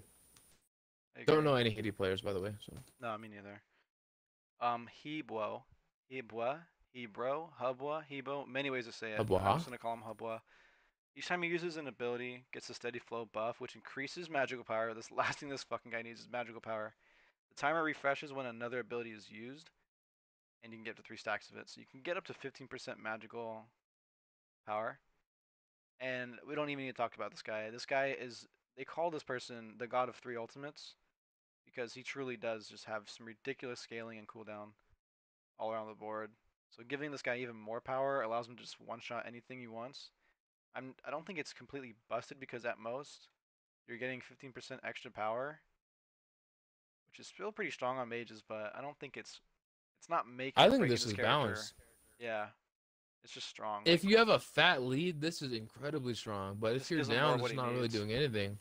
So we'll just put it right in the middle, I think. Heimdall, I'm putting this one in busted. I'll tell you guys why in just a second. Let me tell you what it does though. So for any god that he has vision of, he gets power. Don't really care about this last sentence where his crits only deal 70%. He does naturally more auto damage, so don't even worry about that. You can still get away with going crit on this guy. But the majority of his ult, and the whole name of it, or not his ult, his passive, the Vigilant, is anyone that he has sight on, which is going to be pretty much all the time, because even your teammates can do this. Like as long as they see them, Heimdall sees them. He gets physical power, which is percentage physical power, which is great. Physical or percentage is always better. And then he can see any god that's in stealth. So Izanami, when she goes in her 3, Loki in his 1, Jormungandr in his little thing. What else am I missing? Nuwa in her fog. The Morgan. list goes on. Morgan. So anytime they're stealth, Heimdall will see them. That is ridiculous. Very good counter. Most of Loki revolves around being invisible and allowing him to pop up. As soon as you hear the little disappearing of a Loki, you're about to get ganged. You don't need to be as scared because you already see him coming, and he doesn't know that most of the time. They won't think about it. So even if they know you're coming, or if they know that you know where they are when they're stealth, it just negates that. So it's ridiculously helpful. There's just no way it's not busted to me. You can literally I'd say I don't know. you can negate their abilities. They're invisible. It doesn't mean That, anything it's to a you. good counter pick. I don't think it's busted though. I 100% think it's busted. Not to mention, even if there's no stealth characters, he's getting 10% extra power in a team fight. Okay, yeah, that's fair. So Okay, I yeah, just think it's very strong. busted. Very strong or busted. We're putting this. All right, my love for Heimdall puts him in busted, but realistically, I think just very good. But if we could ever get an honorable mention for busted, I'd put Heimdall there. Maybe Fair the enough. comments might want to get on that because I definitely think he should be busted for that. Hell, the longer she stays in a stance, she gets a different effect. If she's in light stance for quite a while, she's gonna get boosted healing, and she's in dark stance for quite a while, she gets boosted damage. The only downside to this is that you have to be in that stance for about like, does it say anything? Yeah, just time. Where's the time? It takes time, like about 5 seconds total. I have her almost double diamond, so just off like playing her, I feel like it's 5 seconds ish. So in the middle of a team fight, you're not going to be utilizing this, but in laning phases when you're just sitting there, if you get poked out, you can switch to light, wait for the heal, or wait for the passive to do its work, and you get extra heals. And if you're ready to go aggressive, you're going to be on dark stance most time anyways. You're just dealing more damage. I think this is just balanced. It's not a huge number. It's only 20%. It's definitely not useless. She doesn't need a new passive because it works well with the way her god works. So I think it's just whatever. Yeah. Probably yeah, balanced, I'd say. I don't know. I don't play Hell though. I don't know anyone that plays Hell. So we have Hera now. I actually don't know hers. I know it has something to do with Argus, but each time she deals damage, her abilities or basics, Argus, her ultimate is on cooldown. If it's on cooldown, it gets reduced by a second. And Divine Shroud, that is her 3, her shield, also reduced. And if Argus is out on the field, he is healed. So a lot of her passive revolves around her ultimate, which a lot of her kit revolves around. Most people pick Hera just for the Argus, because realistically, the rest of her kit's not doing much. Her 1 will clear the wave. Her 2 is a nice little self peel in a way and a good range damage. And then her 3, she can just get some shield and walk away with bonus movement speed up to like 15%. So, that being said, I think she's just gonna be balanced. I'd say balanced. I think it's just like a whatever passive. It Yeah. complements her character well. So Nothing terrible, nothing too crazy. yeah, I don't know Hercules. Every time he takes damage from an enemy god, he gains a stacking self buff that provides power. So the more you hit him, the stronger he gets, up to 3 times, and 2 plus 1 per level. So at level 20, he's getting a lot of power actually. He's getting 22 each time you hit him. So he gets 66 physical power for 5 seconds. Yeah, so strong. I think that's pretty Way good. I think that's very good. Way too much power for a warrior late game. It's very good. It's almost Not busted. almost a blood forge. Yeah. In terms of power. So yeah, just start breezing through these because a lot of these characters are pretty simple coming up. All right, so now we have Horus. It's not loading because they don't like Horus. So his passive is anytime he's damaged by an enemy, he gains 1 stack. And if Set is the one damaging him, this is pretty much useless, but it's niche. If Set's damaging him, he gets twice the stacks. So each stack will increase his prots and his crowd control reduction. And it goes up to 10 for 3 seconds. And the best part about this is when the stacks go away, he gets health based on the stacks. So he gets 2 plus almost another one, so 0.75 per level per stack. So even if you forget the per level, he's getting was that 20? Getting 20 health for free. But the 0.75 kind of carries it. Not to mention he has heals in his dash, which has got a pretty decent uptime. So he has some pretty good sustain, and CCR is really good, especially against certain comps. But I still think this just keeps him at balanced. It's not busted. It's not super good. A lot of good numbers here for his passive. All 3 of those things are really good, but yeah, it's then to put him over the top, changes play style or whatnot. He's definitely just, situational when you have like a magical carrier or whatnot, so he's bound. Yeah. Now we have Ho Yi, who once he takes a critical hit, he can't be hit again by the crit. I'm gonna go on a limb and say this needs to be changed. I agree. I was actually thinking of that beforehand.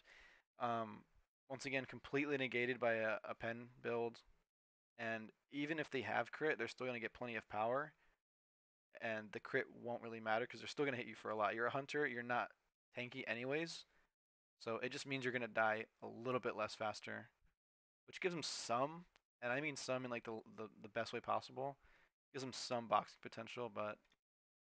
If you guys ever see a top pick Jingwei or whatnot, you better make sure Sup grabs Geb, and you definitely might as well pick Hui, because Jingwei is nothing against these 2. It's just like Geb, except Geb getting 75 at all times is a lot different than no crit for 3 seconds. Yeah, Jingwei versus a Geb and Hui, like that. Like what's the point?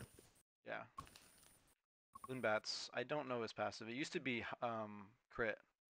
Yeah, this used to be crit. Is it? What is it? It's after using an ability, his next basic will do a 15% increase. So it's kind of okay, like so it's like a Hydras.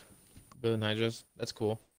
If you actually build Hydras with that, then it's even stronger. Yeah. I mean, I've definitely been Fear No Evil into a couple slaps before, and it's killed me. In the blink of an eye. There's definitely spikes later with late game. Also, they don't have Hunbats as a picture here. I knew there was something missing, so it's Hunbats. So I don't know what we should do for that. Just know that Hunbats would be probably balanced. I'd say balanced, yeah. If I could click on his picture, but I don't see it here. And everything's in alphabetical order, so yeah, he's just not here. But I would put him balanced. Next is Iset or Ice, or however you want to go about saying that name. So she shares additional HP and MP5 with nearby allies for every player death within 80 units. The aura gains an additional stack, which is permanent throughout the game. It doesn't go away. Upon reaching 10 stacks, so witnessing 10 deaths, doesn't have to be enemy deaths or anything like that. I don't know if it works on yours. I mean, I don't know how you can witness your own death and remember it. Not sure how that works, but yeah, after 10 stacks, she gets 10% cooldown reduction, which is pretty good, actually. I didn't know that. And then additionally, her last auto in her progression has a wider radius, and it hits like 2 other little... Whatever she shoots out, there's 2 more of them. The HP5 and MP5 aren't huge stacks until you get the full 10 stacks of them. If it weren't for the cooldown reduction, I'd put this in pretty useless, but I think this is like just okay for her character. There's claim to say that she needs a new passive. I think this... I actually had never known that she gains cooldown in a passive. I don't think does anyone else have cooldown in a passive? Just like a percentage cooldown. Oh, no, I don't think so. So that allows her to actually change her build. Not cooldown reduction, not that stat. And by the way, that stat is huge on mages, so I feel bad about putting it in balance, but I mean, I mean, I wouldn't say in that fifth, whatever, the five strikes of that final basic or whatever. Yeah, It's that's cool. That actually hits really hard. I've seen it it. I've does. seen an ISIS carry before, actually. The thing with Isis though is like I don't think she really cares about this HP5 and P5. So most of her passive is revolving around her different progression compared to other mages, and this newly found out 10% cooldown reduction, which needs to. I don't know what it means by witnessing the thing. So as long as they're within 80 units, I don't think you need vision. You just got to be within this range, 10 deaths, and that counts for your team and their team. I don't know if you're included. Sounds pretty easy to stack. You probably get this around the 15-minute mark. So you're getting It's 10% just, cooldown. but at the end of the day, it's just cooldown, which is easily bought in an item. Oh yeah, Basic there's attack already isn't that max CDR crazy. builds just I would out there. say Oh I no, would. This we're is good. probably useless, but it's not. I don't think she needs new one, but it's probably useless. Yeah. Okay, I backed out of this on accident and it like bugged out. Where did we put Bastet? Was she balanced? She was useless. She was useless. Okay, I think we're good. Um, so we're gonna keep Isis in balance then. Is it Nami? No. Okay. Yeah, I think we keep her in balance by the way. So Izanami. The closer she is to death, you can see on this like picture right here that they actually provided this time. There's like a fan, and when it's fully all the way, she's gonna be pretty low HP. She's getting bonus power. It used to be pen. Oh, it still is. She gets 4% pen. Um, for each 10% of her health that is missing, up to 20. So what is the health for that right now? I can't do anything. So at half HP is when this is you getting the full value of it. Um, Izanami's basic attacks increase in projectile speed with higher attack speed. Uh, free pen is always a good thing, and it's definitely percentage, which means later on in the game it gets better. You want flat pen early game. So just based off this alone, free pen, it's kind of like our little thing going on. Anything that's free, is really good. I think Yeah. this is gonna sit under very good, just because it's not like it's not busted, because you can't put her up here and compare her to like Ganesh's passive. It's just not comparable. Pen is always great, which is why I think it's just sitting here at very good. Because other than that, it doesn't do very much, and you have to be half health for it to be the full Yeah. like value, anyways. So I think she's fine there. Janice, Janus, Janus, whatever, however you guys pronounce Really it. like this passive.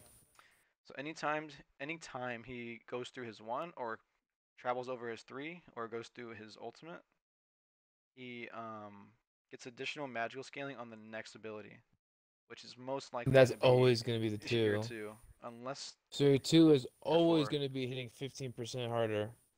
Yeah. And once again, magical scaling is always going to be better than physical, just because of the power, the values of the items and such. So this is going to be one-shotting waves, come like level 3 or 4, provided you have a good start. And if it doesn't, it's almost gonna clear it. So it's very strong. I would think to put this guy in just balanced. After all that I being think this is said, very. because it's only his two, only one ability gets the benefit of this.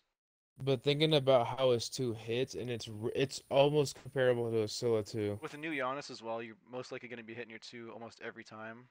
If you've been hit by a Giannis two coming out of this late game, this is putting you at half health as a squish, maybe even more. You're at 40% health or some sort just by a simple two, and he's moving in and out. The only reason I Like, just see it as balance is because it's only affecting his two if his ultimate's not up. Like he could whiff the two, and this is completely useless. Or you can just eat the two if you're a tank, and this does nothing for you. So I just think it's great, but it's not very great. but his two is on with the cooldown. I'm pretty sure that you will have his two is going to be up every 5 seconds, And five then six you have to seconds. use your three or your portal. But you're always going to be Can't believe doing I that just did because that by the way. A good Giannis player is always doing that. Dude, you have no idea what I just did here. What? I canceled the tab. What tab? The tab. What tab? Yo, the fucking tab, dude. Oh, okay, I got carried Recording again. tab? No. The tier list tab. Okay, luckily it saved everything. I'm blundering everywhere. Was there? Okay, hold on. Under give this god a new passive. I swear there's more than two. Fuck, it's gonna be there. If it's there, it's there. I just blundered so hard. Dude. Huh. That's interesting. I swear there's more than two that we put on this tier. There's a lot. Um, no, I think it's just those two. But anyways, How far are we at? How what's the timestamp on this recording? I'm scared to check. We're not even halfway. I'm scared to check. 1 hour 35. Let's just keep going. I didn't blunder or anything. What were you saying? I'd say Giannis is very good. All right. I'm very indifferent about that, but I think you can get away with putting him very good, so I'm okay with that. Jingwei is our next character. So she is only going to be using this passive when she comes out of base, and she doesn't have to do it every time. You can cancel it if you want. She can fly to about the tier 2 tower, that range. Um, Nothing else. That's it. She just gets to tier 2 faster. Please give this character a new passive. I You think? I personally think this ADC has the least going on for her. Her kit is just very, I almost want to say unique, but that's a stupid thing to say. It's just very like odd. Okay. I think a new passive would make this character very, very interesting. She can farm better, I guess, but that would just become better at sustaining. If you get poked out, Jingwei's the one person you want to be because you can come back faster. But I just don't see immense value in this passive compared to all the other gods. Like I don't know. I don't think this character. I just don't think it's a good passive, just personally.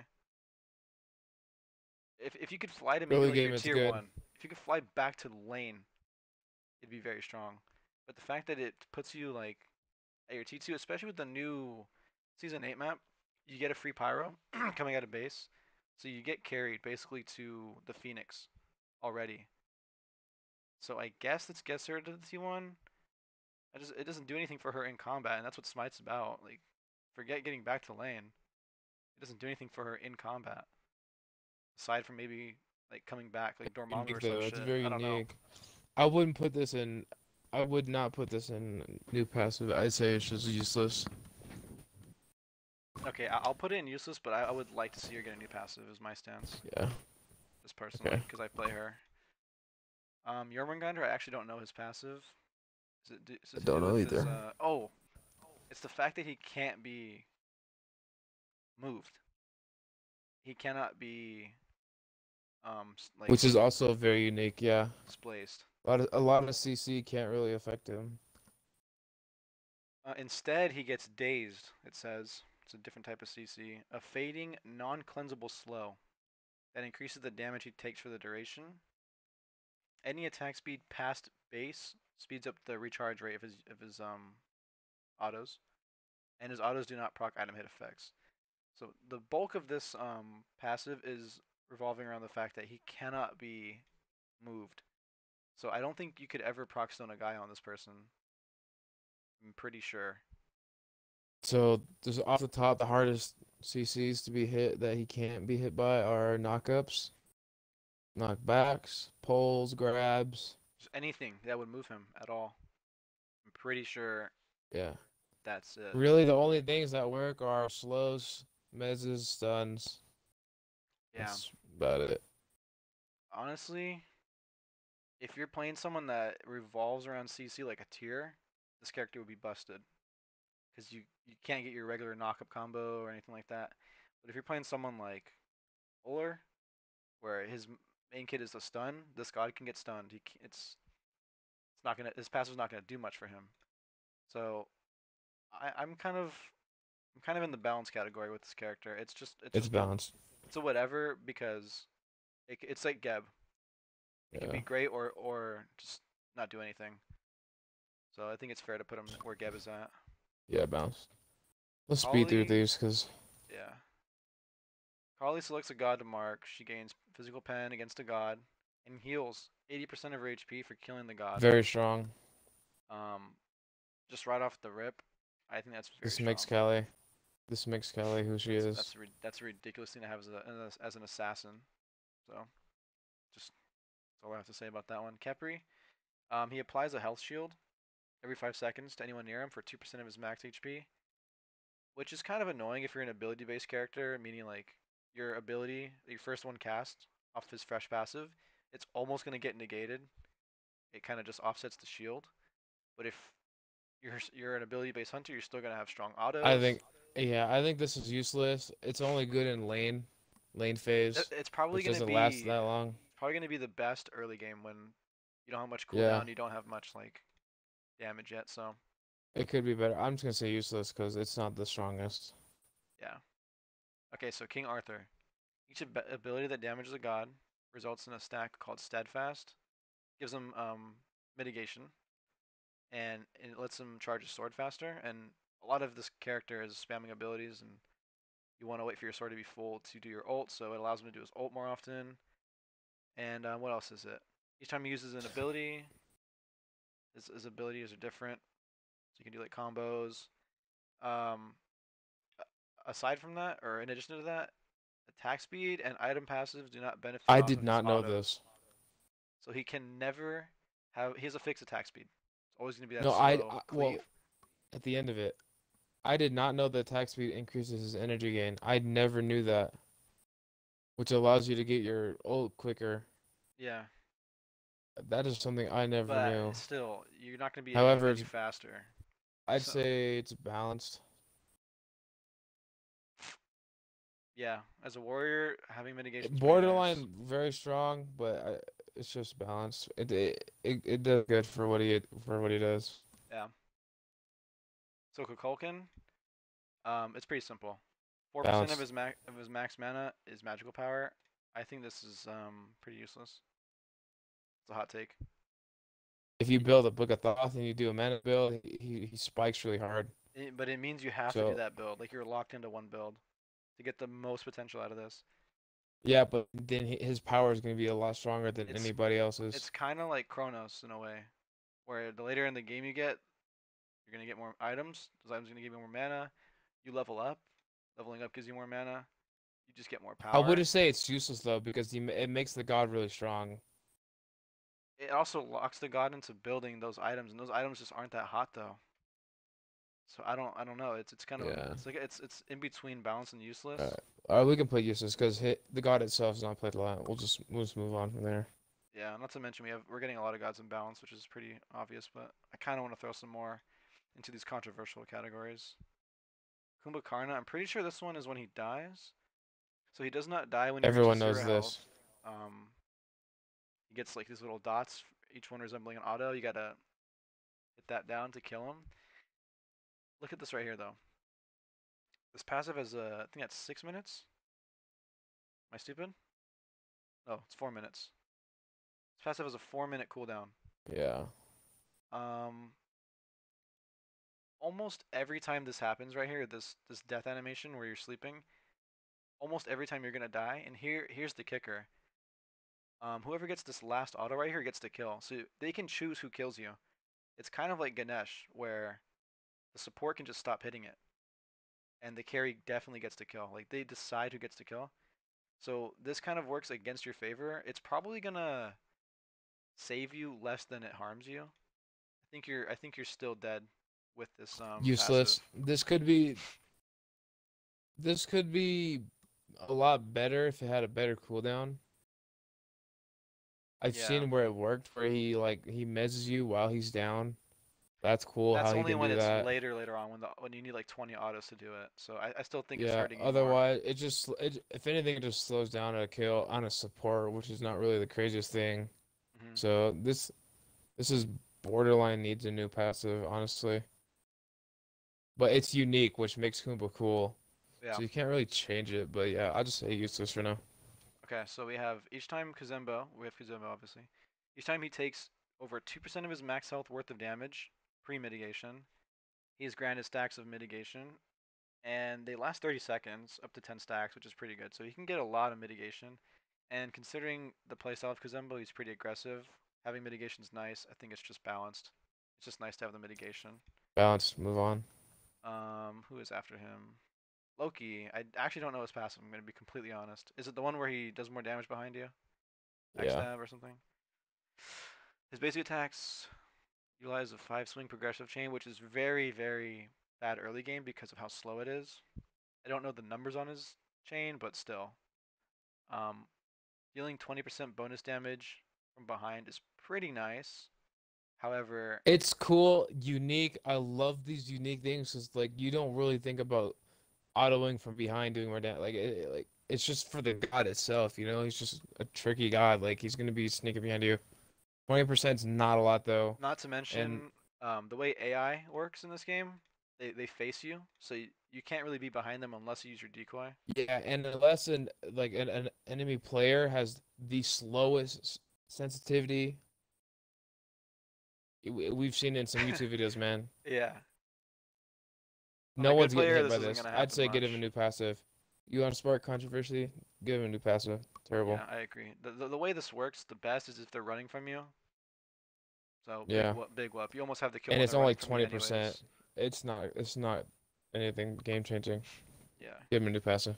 All right, we're gonna go on to Medusa now. I believe hers is no movement speed decay or something like that. No penalty. No penalty when side strafing, so left and right, which is pretty Pretty common as a straightforward. hunter. Balanced. Yeah. It's whatever. It's good for an ADC, but it's still whatever passive. So Mercury gets two different passives in one. So he has this bar he needs to fill up as he moves. Fun fact, if you jump, it does not count. So you have to be running Don't jump as Mercury. Is unless just you have a a full note there. bar. Yeah. You can stack it very fast by using your dash or your ult. You'll get it instantly off your ult pretty much every time, assuming you don't like shirt cock it. And your dash will get like hmm almost the whole thing. So it turns into like a Hydra's. For every 1 unit travel, he gains a portion of power on his next attack, maximum 40%. So yeah, you're getting 40% of a basic attack damage added to your hit. And then he also gains physical power equal to 25% of movement speed. To be honest, Busted. um, I don't know. I don't know I about think that. this is busted. Because it's not like building movement speed is like, oh man, There's I not gotta a lot build of good movement movement speed speed items now. though. Relic Dagger, There's not, Witchblade, Wingblade, there's not, but like Toxic Blade. 40% is a fat. That's way better than Hydra's. It's only on the first auto though. And then to build it But back up to still, that 40 auto does is a probably not lot. going to happen. Like you're only going to get that 40 on your first time coming out into combat or off your ultimate. So it's not every time. And then the movement speed, there just isn't really good movement speed items. Not to There mention actually is for a the jungler though. blades. The blades. The Talus, the Hmm. Golden Blade, Okay. I don't think 7%. I don't put this in busted though. I don't think. Very strong. Yeah. It's been a minute since I played this Next. character. Can't really feel the impact. Merlin. So he has two different passes, I believe. No, it's just one. This character has so much shit. He's so flooded with stuff. Change the But passive. change the passive. It's just a basic attack stim. You're not really looking to do it ever. Mm, it's a free poly. It's niche. You really think new passive? If anything, you're more looking to change the stance you're in and get that little AoE damage when you do it. You're not looking to slap that. Like, you're never going to be stressing if you miss it either. Change the Yeah, passive. it's just very niche, I think. He's a mage. He doesn't need his autos to do the work We're for him. going with the hot takes here. I'm just gonna put it as a hot take. Change the passive. Okay, so Mulan, she has three different This abilities. is very cool. They do three different things. So you have the base version, and then once you get it to, I think it's called Adept, by just using it on minions and gods, you get more like XP. You're kind of playing a mini game with this character. You're trying to level these up. as you go. So for the first one, she gets I think she gets more attack speed when it's fully done. And then for her 2, what is it? She gets more power when it's fully done. Then her 3, she gets more movement speed when it's fully done. And that's pretty much it for that character. So it's just free It's like cool for her. I'd say it's stats. balanced. Yeah, I think it's just okay. 5% is not like Yeah. make or break. It's just nice to have it. So next we have Naja, who I think it's his lotus flower. Hmm. Oh no, his lotus flower is just his what is it? His 2? No, it's his Lotus Flower. It's that number's going to max 20 when you're hitting So stuff. That's each not hit sure. provides a stack, and each crit provides 2, and then he can also stack this off his ring. They reset every 10 seconds if you don't do any damage. So he gets movement speed. He gets up to 10% movement speed when he has full stacks, and then he gets heals off of his 2 for every stack of his lotus flower. So I think this is pretty balanced. I'm just gonna say that. It's fast. He's an Move on. assassin with no dash. He wants the movement speed. He always has it. Yeah. He's got sustain, so it's pretty good. Neath, she has the weaves that she drops on the map whenever someone dies or when she backflips. So if she ones the weave, it blows up in an AoE, and I think it roots already, and the AoE does the Yeah. same thing. So it's still gonna be a bigger root AoE. If she uses her 2 on it, it's a bigger heal, and that's about it. Um, that's just it. You're not going to be utilizing this a lot because it's dependent on where the weave is, and just not that great. I think it's pretty useless in my opinion. Useless. Unique to her. Could be better. Useless. Nemesis probably just gonna be busted. I'm gonna put it up there Busted. right now. 100% busted. One of the best passes in the game. So as you're boxing her, she's taking away your power and adding it to herself. The numbers don't matter. The fact that she's taking power from you, adding it to her, makes it busted. So Well, Nike's, when I was saying Arachne can what is outbox this? almost anyone, this is the one she cannot It would outbox. be an interesting fight between them, but I think Nem wins every time. Nem getting the shield definitely outboxes Arachne. Yeah. Nem is easily the best boxer in the game. Okay, so Nike has set goals that the team needs to accomplish as a team. Although you could honestly do this yourself for most of it. Eliminate 250 minions. You probably do that in the laning phase. I don't know what I just clicked because I'm stupid. But yeah, so as a team, as long as you do 250 minion kills, 10 god kills, and 2 allies level 20, so you're gonna get the full effect of this probably 20 to 25 minutes into the game. And I think it just gives movement speed. Oh, It's only increased power too. 2%. It's 3% power, 2% move speed. Yeah, This kind isn't of, kind of crazy. whatever. The only thing that makes it good is you don't have to be in a radius. It's just slapped on free. And it's a free passive, so I think this is borderline useless, balanced on a It's good it's day. it's borderline balanced, but it's useless. Yeah, a lot of times you might not even get the full proc of it because the games could end earlier in some scenarios. So Nox, I always read it and I always am confused by it. So let's get a real good definition of it. So she gathers energy from all the abilities she uses. For each ability cast, 1 candle is lit. For every candle lit, she gets percentage magical power, 3%. And when she takes damage from enemy god, one of her candles is blown out. I think this is awful, and I think she New needs a new passive, passive. new passive, 100%. Okay, yeah. As if she's not hard to play already, and the passive doesn't help anything. And the So passive is new only passive. 3%, up to 9%, Yeah. something like that. So definitely no. Nuance passive is every 5th auto. Pretty straightforward. Her 6th one, if she lands it, will root an enemy. It can go away if she misses it, so it's not a guaranteed. You have to hit the root.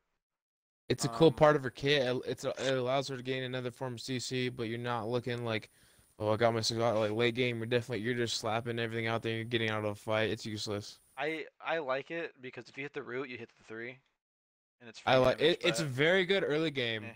Very good early game to like set up your root, but you're not gonna be ever looking to get that root off late game. So I'd say useless. Okay, I agree. I actually don't know Odin's passive anymore.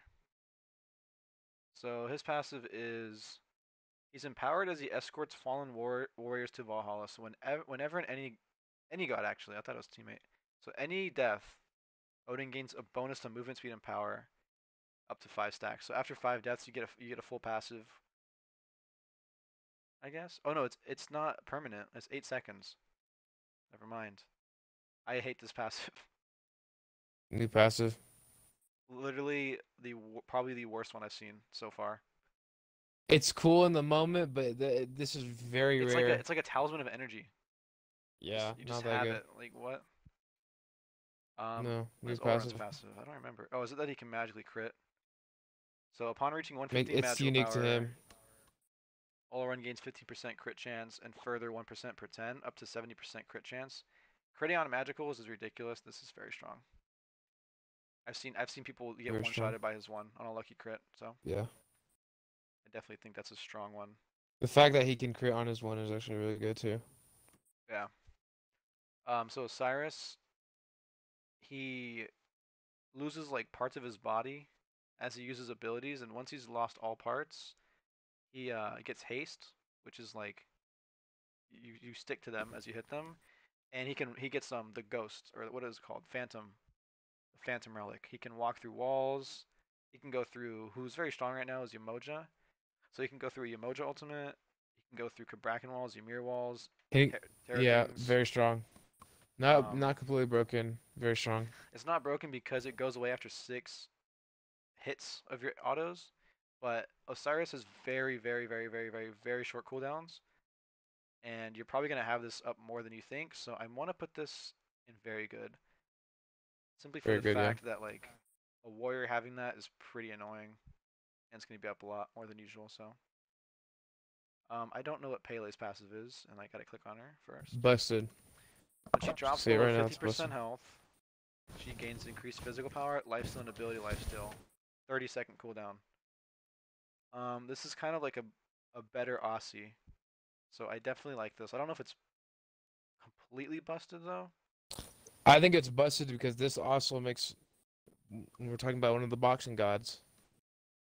40% lifesteal under 50% health is gonna get her back to full.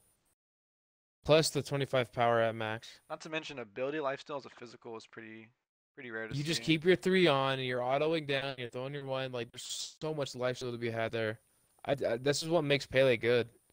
And this Okay. is why some people actually buy anti-heal against Pele because of this. So very good. Very And busted, top tier. I always see Pele's getting soul eaters, so a fully stacked Yeah, soul eater with his passive is probably pretty gnarly. busted. Persephone Now has this is a busted passive. 2 different passives. The first one is, well, the majority of it is these seeds that she gets every time she, what is it? She gets her 1 off or something? Or no, every time she gets her 2, I think. I don't fucking remember, man. It's something to do with something. It's something to do with something, bro, okay? Let's just read it. She has 25 of these seeds that she gets from doing something that I can't fucking think of right now. She can back to base and she'll get bonus gold, up to 300 bonus gold, which is enough to like finish an item. It's very, very good in Conquest. Or she can get a second life, kind of a temporary second life, which she does half damage, 60%, 60%. so even more. She does 40% of her damage, which is a pretty big hit. But even if you die, you can still get your Persephone ult off. You can still get other things off, which is still good. It's I busted. don't know about busted though. I think it's busted. You can't having a second life in a game like this, even if it's for 8 seconds, is so But she's almost strong. like a vegetable in this life. Like, she doesn't hurt, and if she has no ult, then she's kind of just sitting there. But then again, there was always that factor, like she's still there. Yeah. I kind of put this in very good. I don't know. We can put it very good. I don't think it's completely busted. Poseidon's on the other hand, might be. God, don't get me started on I this don't know any bastard. Poseidon's players, but No, I'm so the Poseidon player. yeah, he's the Poseidon Busted. player. Okay, I have to agree. They nerfed this earlier. It's still strong. So in Do addition you to have having max movement tide? speed and this 20% additional damage, yeah, Yes, and it's not like it's hard to stack because your 2 literally is 3 autos. So like you hit 3 of your 2 and it's max stack. Like you're just going. Hmm. So slippery, so much stronger with your Kraken than this stacked. Yeah. This makes Poseidon. Not This to keeps mention Poseidon he's anywhere. so like shifty, so fast. Yeah, Poseidon's not as good as other mages as is right now, but this makes him at least compete Agreed. at the very least. I think it's busted. That's Especially it. if you're not good at hitting abilities or autos, he's already going to be faster Yeah. than usual. Like it's annoying. So we have Yeah. Raijin, who's I think might be just pretty useless, but I'll just tell you anyways. For every 5 abilities cast, which is a good amount, it reduces the cooldown of any abilities on cooldown, including the one he just used, by 2 seconds. And then his autos are a little bit thicker than like usual. I think it's just whack, my opinion. Useless. The worst, useless. Everyone should know this guy's passive, but if they don't, I got you. Every time Ra uses an ability, he's faster. Up to 3 stacks, so just your 1, 2, 3 always gets you this passive. And you get 15% movement speed for free. That's it. And the best part about this is you can refresh the 3rd stack. So you always have the 15% as long as you're using an ability. And for someone like Ra, that's pretty good. And as far as I'm concerned, there's a pretty good tier right there called pretty good. So I think that's very good. I don't know I about, agree. yeah. Gonna say, man. What the fuck did I just do again? Yo, dude, I keep on bugging this shit. All right, hold on. There we go. Does Odin need a new passive? Yeah. Yeah. Okay, so we're good. I need to stop clicking that button. So the next character is Rom, who got a new passive recently. It used to be just really bad, but now, in addition to what it used to be, which is just the astral arrows, that's all it was. If he picks up the arrow, he gets 10 mana, and his ultimate um, is reduced by 0.4 seconds each time. So that's very good for him. Once his ult's up all the time, and now he can get it back even faster. He has a little bit more mana sustain. And yeah, so I think it's just balanced here. Before though, it was useless, Balanced. but now it's just up 1 tier for me. That's balanced. Okay, they have Ratatosker. I actually don't know his passive, so let's see. It's just his acorn. This is one of those where it just unique to the gods, cool to have, because it sets him apart. It's not like these acorns are game changing though. It's not like he's at the top of the line for junglers. However, the acorns are really unique in what each of them do, and they're cool. But I'd say it's just balanced. It's a nice substitute for boots, and you can also buy this anywhere on the map, so you can get an instant power spike, which gives you a little bit better chance of winning your early game.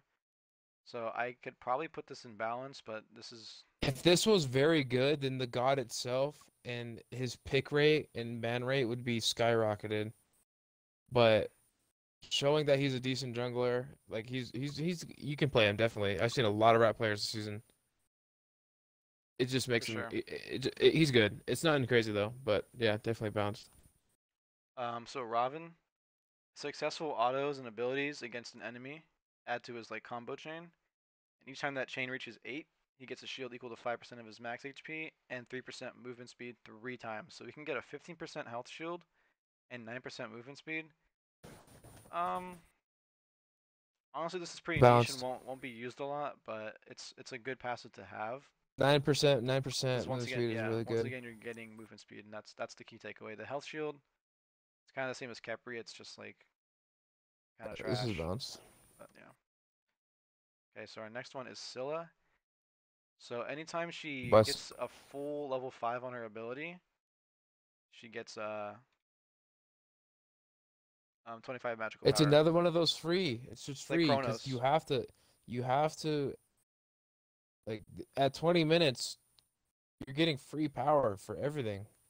Free 100 power. Not to mention, she also gets secondary effects on her abilities, which are pretty game changing. She gets double the movement speed in her ultimate. Her 1 can affect more than one enemy. 3 becomes a ward, and the 2 slows. Prot shred, like it's just So, best. This is so busted. that passive definitely One of makes the her best. One of the best. just ridiculous. Next one is Cirquet, who I recently learned about not too long ago. It's kind of the same thing. What a fucking idiot. So her basic attacks apply this thing called the Catalyst, and it's kind of like she puts the poison before the poison from her 1 and 2. So if the target is affected by 2 or 3 different poisons, depends, they will take extra damage, right?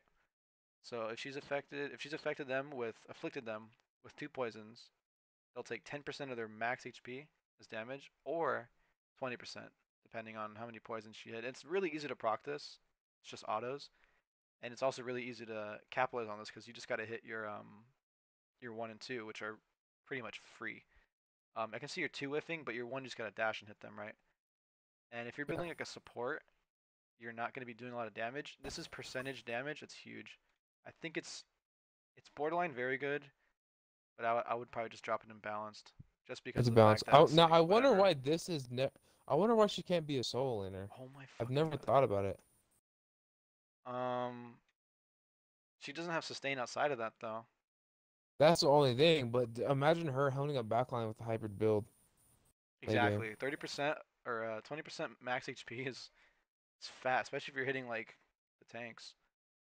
So Build a void, build an ancile, even maybe even a shifters. if she can work You in could even do support, tank boots. there's claim for her to work in solo. I just don't think anyone's tried it as much. Yeah, I'm gonna have to look Um, into that. so Set's passive is each time he damages an enemy, he gets a stack. Same with like Horus, where if it's the opposing god hitting each other, they get double the stack, but whatever. So as long as he has these stacks, he's getting attack speed.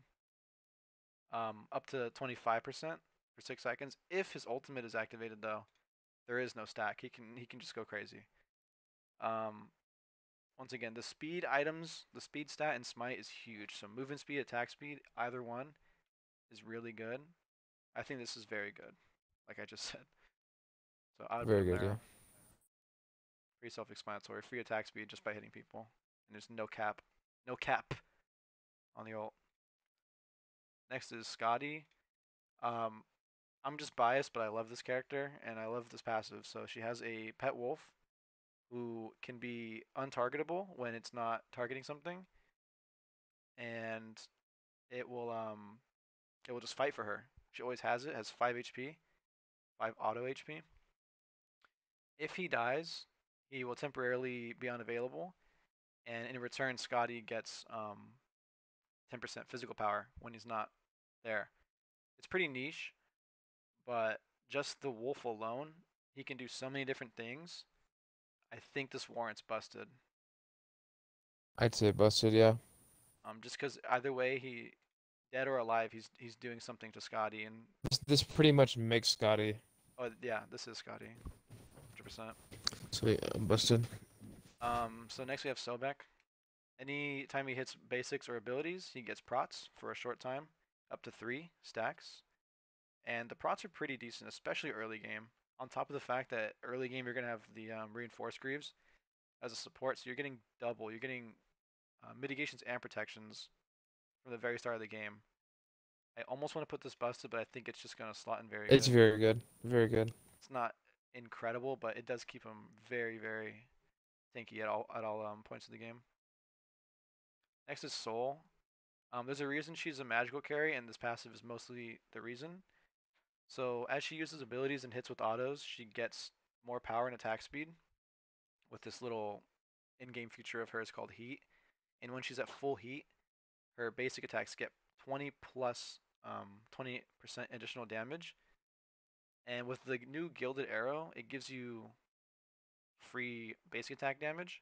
So combined with this, like she just hits really, really hard, and she probably has the most structure slash objective melt in the game next to Yeah. like Merlin and such. So You build all the rings on her, she's slapping with her autos. yeah, if you're hitting your autos, she's gonna be very good. So very good. Very good. Definitely not busted though, but Yeah. yeah. I actually didn't know Sun Wukong's passive until I watched like a video, and somehow it saved him or something. I had to go look at it. So basically, when he's under half health, he gets 10 power and 10 prots, plus another um, 2 power and 1 prot for his current level. And then while this is happening, if he goes above 50% health, he keeps the buff for 12 seconds. So if you, it really works nice with his ult because you go low HP, and then you get the benefits of this passive, and then you ult, and you're back to like a good health above half, and you keep that buff. So it's And pretty that's why good. you want to build Soul Eater on him, Yeah, so because you you'll can just always get do right it. back up and hold it. And 12 So Soul seconds, Eater's it's really strong. once that 12 Yeah, seconds goes away, you can just do it again. There's no internal cooldown. I'd say So this is very strong. yeah, 100%. Next is Susano, who has a different passive now.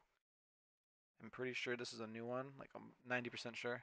So anytime he successfully deals damage to at least one god with an ability, he gets a stack. And at 4 stacks, his next ability within 5 seconds will deal bonus damage. So you kind of just want to go cooldown and just spam abilities on this guy. It's definitely Yep. a better passive than what he used to have. So I think this is just okay. It's borderline useless, Yeah. but I'd it's like say this is okay because balanced. all of his abilities deal damage, right? So you're Yeah, gonna get yeah. something This is out of this balanced. passive. It's just it's just meh. If there was a meh tier, Yeah. put it there. We have Sylvanas, Bonus. who actually I never ever pay attention to this passive, but uh there's a 1 in 4 chance of the enemy being rooted for a second when they hit Sylvanas. Yeah, we're just gonna leave it at that. We're not gonna count the AoEs because that's not a passive really. That's just what it is. That's just his character. So basically, that 25% that he needs to do passive. Okay, I put him in useless, but I definitely think that works I've too. never felt that in effect. Yeah, I've never like realized my passive just went off. So, Yeah. next is Terra. So she's knock-up immune when her stones are on the map. So anytime her 1, 2 are active, she cannot be knocked up. So no Vulcan, no Awilix, no anything, no Cerberus ult. So there's that. And then additionally, her autos will cleave, slow, and deal bonus damage. I think you need the stones for this though. So Yeah, yeah. as long as you have your 1, 2 up, you're doing all this crazy shit like shit. You're almost It's 2-3. It's insane 2-3. here. Oh, what's the one? The one's a dash? Yeah. Okay, yeah, so you're 2, 3. It doesn't benefit off item effects or anything like that. And if any of the stones are shattered, she keeps the buff for 3 seconds, which buys more time for them to come back. So she almost indefinitely has this whole passive going on, which is pretty good. Knock up immune is really strong. I I would, say this is very strong. yeah, 100%. She's not played out so Oh, often. we're getting close to some of my boys here and girls. So we're at Thanatos, and so he has a lot going on in his passive. So anytime there's a god that's close to his execute threshold, which is dependent on his ultimate, it starts at 24% of their health, up to 40. Anytime they're in that threshold, they get this little indicator, and he can see them at any point in the map, anywhere, even if they back to the fountain, because they got to heal. So he can see them. He always has vision on them, kind of like Heim. I don't think it works through stealth though. Um, and so once he kills them, or just anyone in general, as long as he gets a kill, he gets health. It says right here, based on the max HP of his target, and he gets his active cooldowns reset. So his ult, if his ult's on cooldown and he gets a kill, his ult's coming back a little bit faster. And then the other part of his passive is to use any of his abilities, a small like sliver percentage based of his health and mana are taken away. But that does not matter because his 1 will sustain him indefinitely, and mana just almost has never been an issue on this character. I want to put this in busted. It's busted. It allows him to sustain harder than anybody else in the game. Hmm. Pair this with a boom buzz. With the Boombas, Hydras, Bloodforge, just things that stack off You'll never need kills. parts. Pots. Parts? Pots. Yeah, if you ever buy like mana pots or health pots on this character, just think about what you're playing. Yeah. Um, so Morrigan is a very interesting character. Her passive is kind of whack in my opinion, but she has this attack chain where on the third shot, she like launches like an AoE blast, and if you're hit by that, you're doomed, and essentially meaning you take more damage over time, and in addition to that, it does 9% of your max health. It's kind of like it's kind of just whack in my opinion. It's bad, I but don't when you know. think about it, 9% of the target's max HP just for a third auto. And it's not like it's the fifth, it's just the third. One, two, three.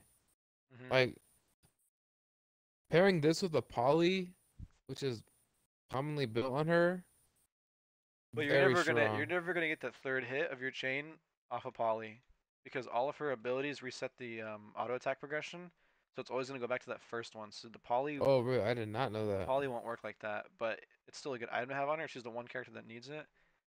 Um, and now that I think about it, she probably needs this damage, this 9% damage, because the rest of her kit has not much going on for her. I mean, she has the 3, which does no damage, and she has the ult, Yeah. which is on a pretty long cooldown most of the time, and then she has the 2-1, which is her bread and butter. So maybe she does need this passive.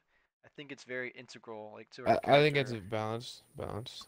I'd probably put it there, but it's just not impactful. It's fun, like to go for a carry build, go with full attack speed, but 9%, it's kind of sleeper, and it's dot damage. It's not instant or anything like Yeah. that. So we have Thor, who I think he's always had the same passive. So as long as he's like within enemy gods, he gets power, 10 power, up to 3. It doesn't need to even be full 5. So this can work in I don't think Joust, this is that all that. strong. Yeah, 30 physical power is nothing to be like afraid of. It's definitely not going to do much. Yeah, I'd say it's useless, honestly. It's Useless or not nothing balanced. It's crazy. once again it's that free damage that we like to talk about, but it's 30 Yeah, free. but Like I don't know. You have to land some big ults, because the radius is not that big. yeah, that too. 30 units is not that big. Next up is Thoth. He has a pretty interesting passive if I can remember it correctly. So he after killing 30 enemies, okay. Uh, this isn't this isn't Thoth. I don't think. I think okay that other people can get the kills, but if it's just him getting the kills, there's some beef to be had. I don't play this character, so I don't know. But after killing 30 enemies, it said, so which can be minions. So I'm pretty sure it's just him. He gains a stack of 3 magical pen, flat pen, and if he kills an enemy god, it completes the current stack. And for every 4 levels he goes up to, he can get a new stack. So he gets 3 pen per stack, up to 5 stacks, 15 free flat pen. It's interesting. It takes way too long to fully get it because you're gonna have to hit 17 for this to get the full stacks. And it's flat pen. By the time you hit 17, flat pen is almost negated. You kind of want to start going into percentage. So I'd put this almost under useless because of the fact that to get the full effect, you're almost late game. I would honestly like to see this character get a Yeah. new passive, in my honest opinion, but one of these two I categories. wouldn't. I wouldn't say it's the worst. It's definitely useless. I'd say Yeah. useless. Okay. We are 1 off of the greatest god of all. No, we're 2 gods off the greatest god of all time. But for now, we are on Tsukuyomi. It's fairly new, so I don't really know him that much. He wields Shingetsu and Mangetsu in his left and right hands. So these are 2 like fucking glaives or something, right? All right, look. Let's just keep it simple with this guy. When you auto attack, you get Yeah, mana there's a heal lot and of font. health heal. There's a lot of text going on here. It's This is basically just autos, but the thing is with Suk, you're not really ever looking to auto an enemy god unless Doesn't like you're hold on. finishing kill. Doesn't his like ability give him a free ranged auto? There's two. His one and his three both give Okay. free ranged autos. So, and that doesn't count towards the passive either. It's Oh, when his little left and right so hand cleave things this do is it. interesting. So off his 1, Shingetsu is the one that's going to be thrown, and then his 3 is the other one, the Mangetsu, right? So Oh, I actually did not know that. one of these, what does it say again? So Shingetsu is the one that gives you mana back. So after year 1, your next auto restores mana, and then after your 3, your next auto restores health. It's pretty niche. It's not that Not, strong, yeah, it however. doesn't look like it's very impactful. I'd say it's useless, to be honest. Yeah, agreed. They don't have. Okay, I'm getting blown up right here. They don't have Tiamat on here, so I'll have to look that one up That's fine. separately. We'll do that last. That's fine. I'm really getting yelled at. Yeah, I'll do Tiamat last. So tier. Stuns, taunts, fears, intoxicate, and mesmerize do not affect this guy for more than 1 second. Very strong. This is very strong. Very strong. More than, A dude, lot of stuff. Yeah, that's like incredible this is CCR. this could almost be up to like 75% CCR for some of these. So, and knowing Tier what he does, he's just a like he's never sitting still. He's always on the go. So this is borderline busted. I wouldn't say it's busted, but just for being free and having all the CCR, I'd say it's very strong. Okay. I couldn't hold myself back any longer, so I looked up Tiamat. And here's her passive. So when she's in her flying stance, she's a stance switcher, by the way. When she's in her flying stance, she is gaining health from all ally and enemy deaths that are near her. And she's getting obviously less from minions. And then when she goes into her ground stance, she gets this incredible like fucking damage mitigation, and it's really hard to break it. So off of this passive alone, it speaks solo laner to me. She's very tanky. Oh my god. So yeah, I think this puts her in very good. Not busted, but it's very very strong. Cause the heal, I've played it. It's not a lot of heal. It's more for the Protections, mitigations. man. Yeah. Yeah. She's a mage, not a It's guardian. very So strong. that's huge. Very strong. Okay. We're getting close to the end here, and we're actually at the boy. We're at the fucking boy Uller.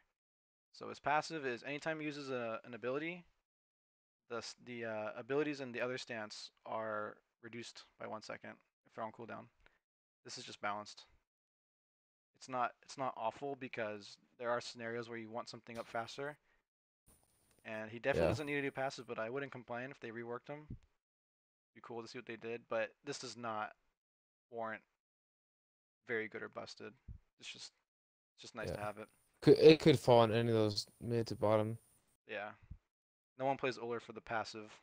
He already gets max Yeah. cooldown anyways, so for the most part. Yeah. So we have Amana. Percentage of Finishing his up here. physical prot is converted to physical power. So if he's landing against a physical, like a warrior, or something like that, he's gonna benefit from this a lot. This is very strong. But if it's a magical, he's not gonna. I don't think he's gonna benefit that much. He's still gonna build like maybe a stone cutting or something. So either way, he's still gonna get something from this. This passive. allows him to build like majority tanky while getting power for it. So I'd say it's very strong. Yeah. Slot him there. Am I just dumb or do I not know Vulcan's passive? I think he gets movement speed after hitting people. Yeah. This shit. Whenever he successfully hits 15% an enemy movement god, speed. he gains bonuses to movement speed. Oh, and MP5. I rarely never felt this in the craziest way, so I'd just say balanced. Yeah. Yeah, this is definitely balanced. It's not like ridiculous. It makes him a lot harder to kill. But the MP5 I didn't know, so that's pretty interesting. Okay, so we have Shibalanke, Xbalanke. A lot of people just call him Xbal. We'll just call him Xbal. So his Xbal deals damage to enemy gods. It used to be he needed kills on them, so now it's just dealing damage. He gets extra physical power. So every 1500 damage up to what is this 9,000? So at 9,000 damage in game, you will get up to 30 physical power. The only reason I put this at very strong right now, it could be lower, is because his one does bonus like damage already, on top of the Yeah, fact that he's getting just power. extra power. Yeah, he's Like he's gonna power be stemmed out slapping. for free. By the way. And 9k damage as X-Ball is pretty just ridiculous. There's no way you don't drop more than 30 a game. 30k, so you're gonna get this passive probably around the 14 to 15-minute marker. So you'll be slapping hard with that. Free power and free damage on his one.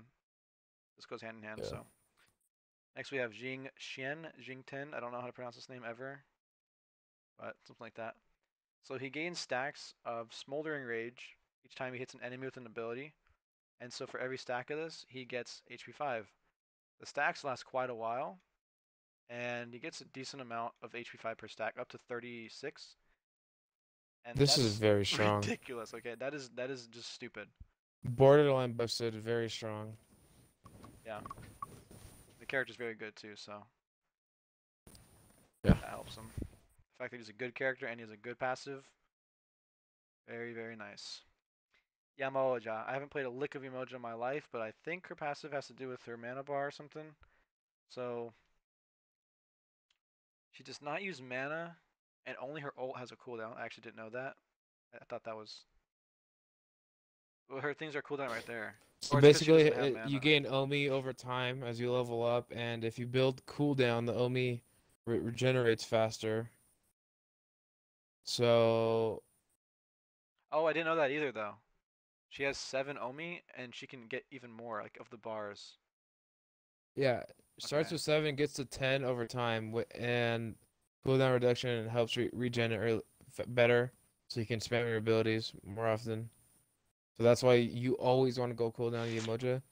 This is Okay. basically Yamoja. The passive itself is Yamoja, and as known, a good Yamoja player is the best support in the game. Very hard to learn, the very hard skill gap.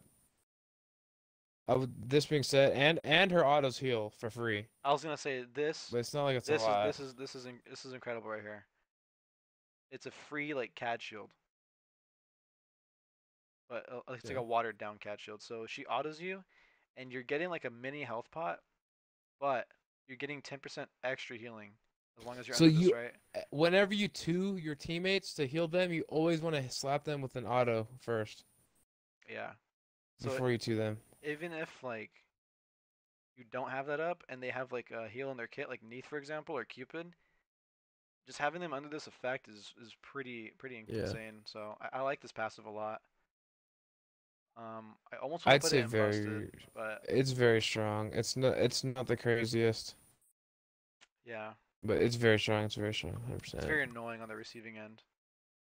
To just sit there and see all your poke get fucking watered down. No pun intended. By Emoja. She just sits there and like heals him back up. All right, last 3.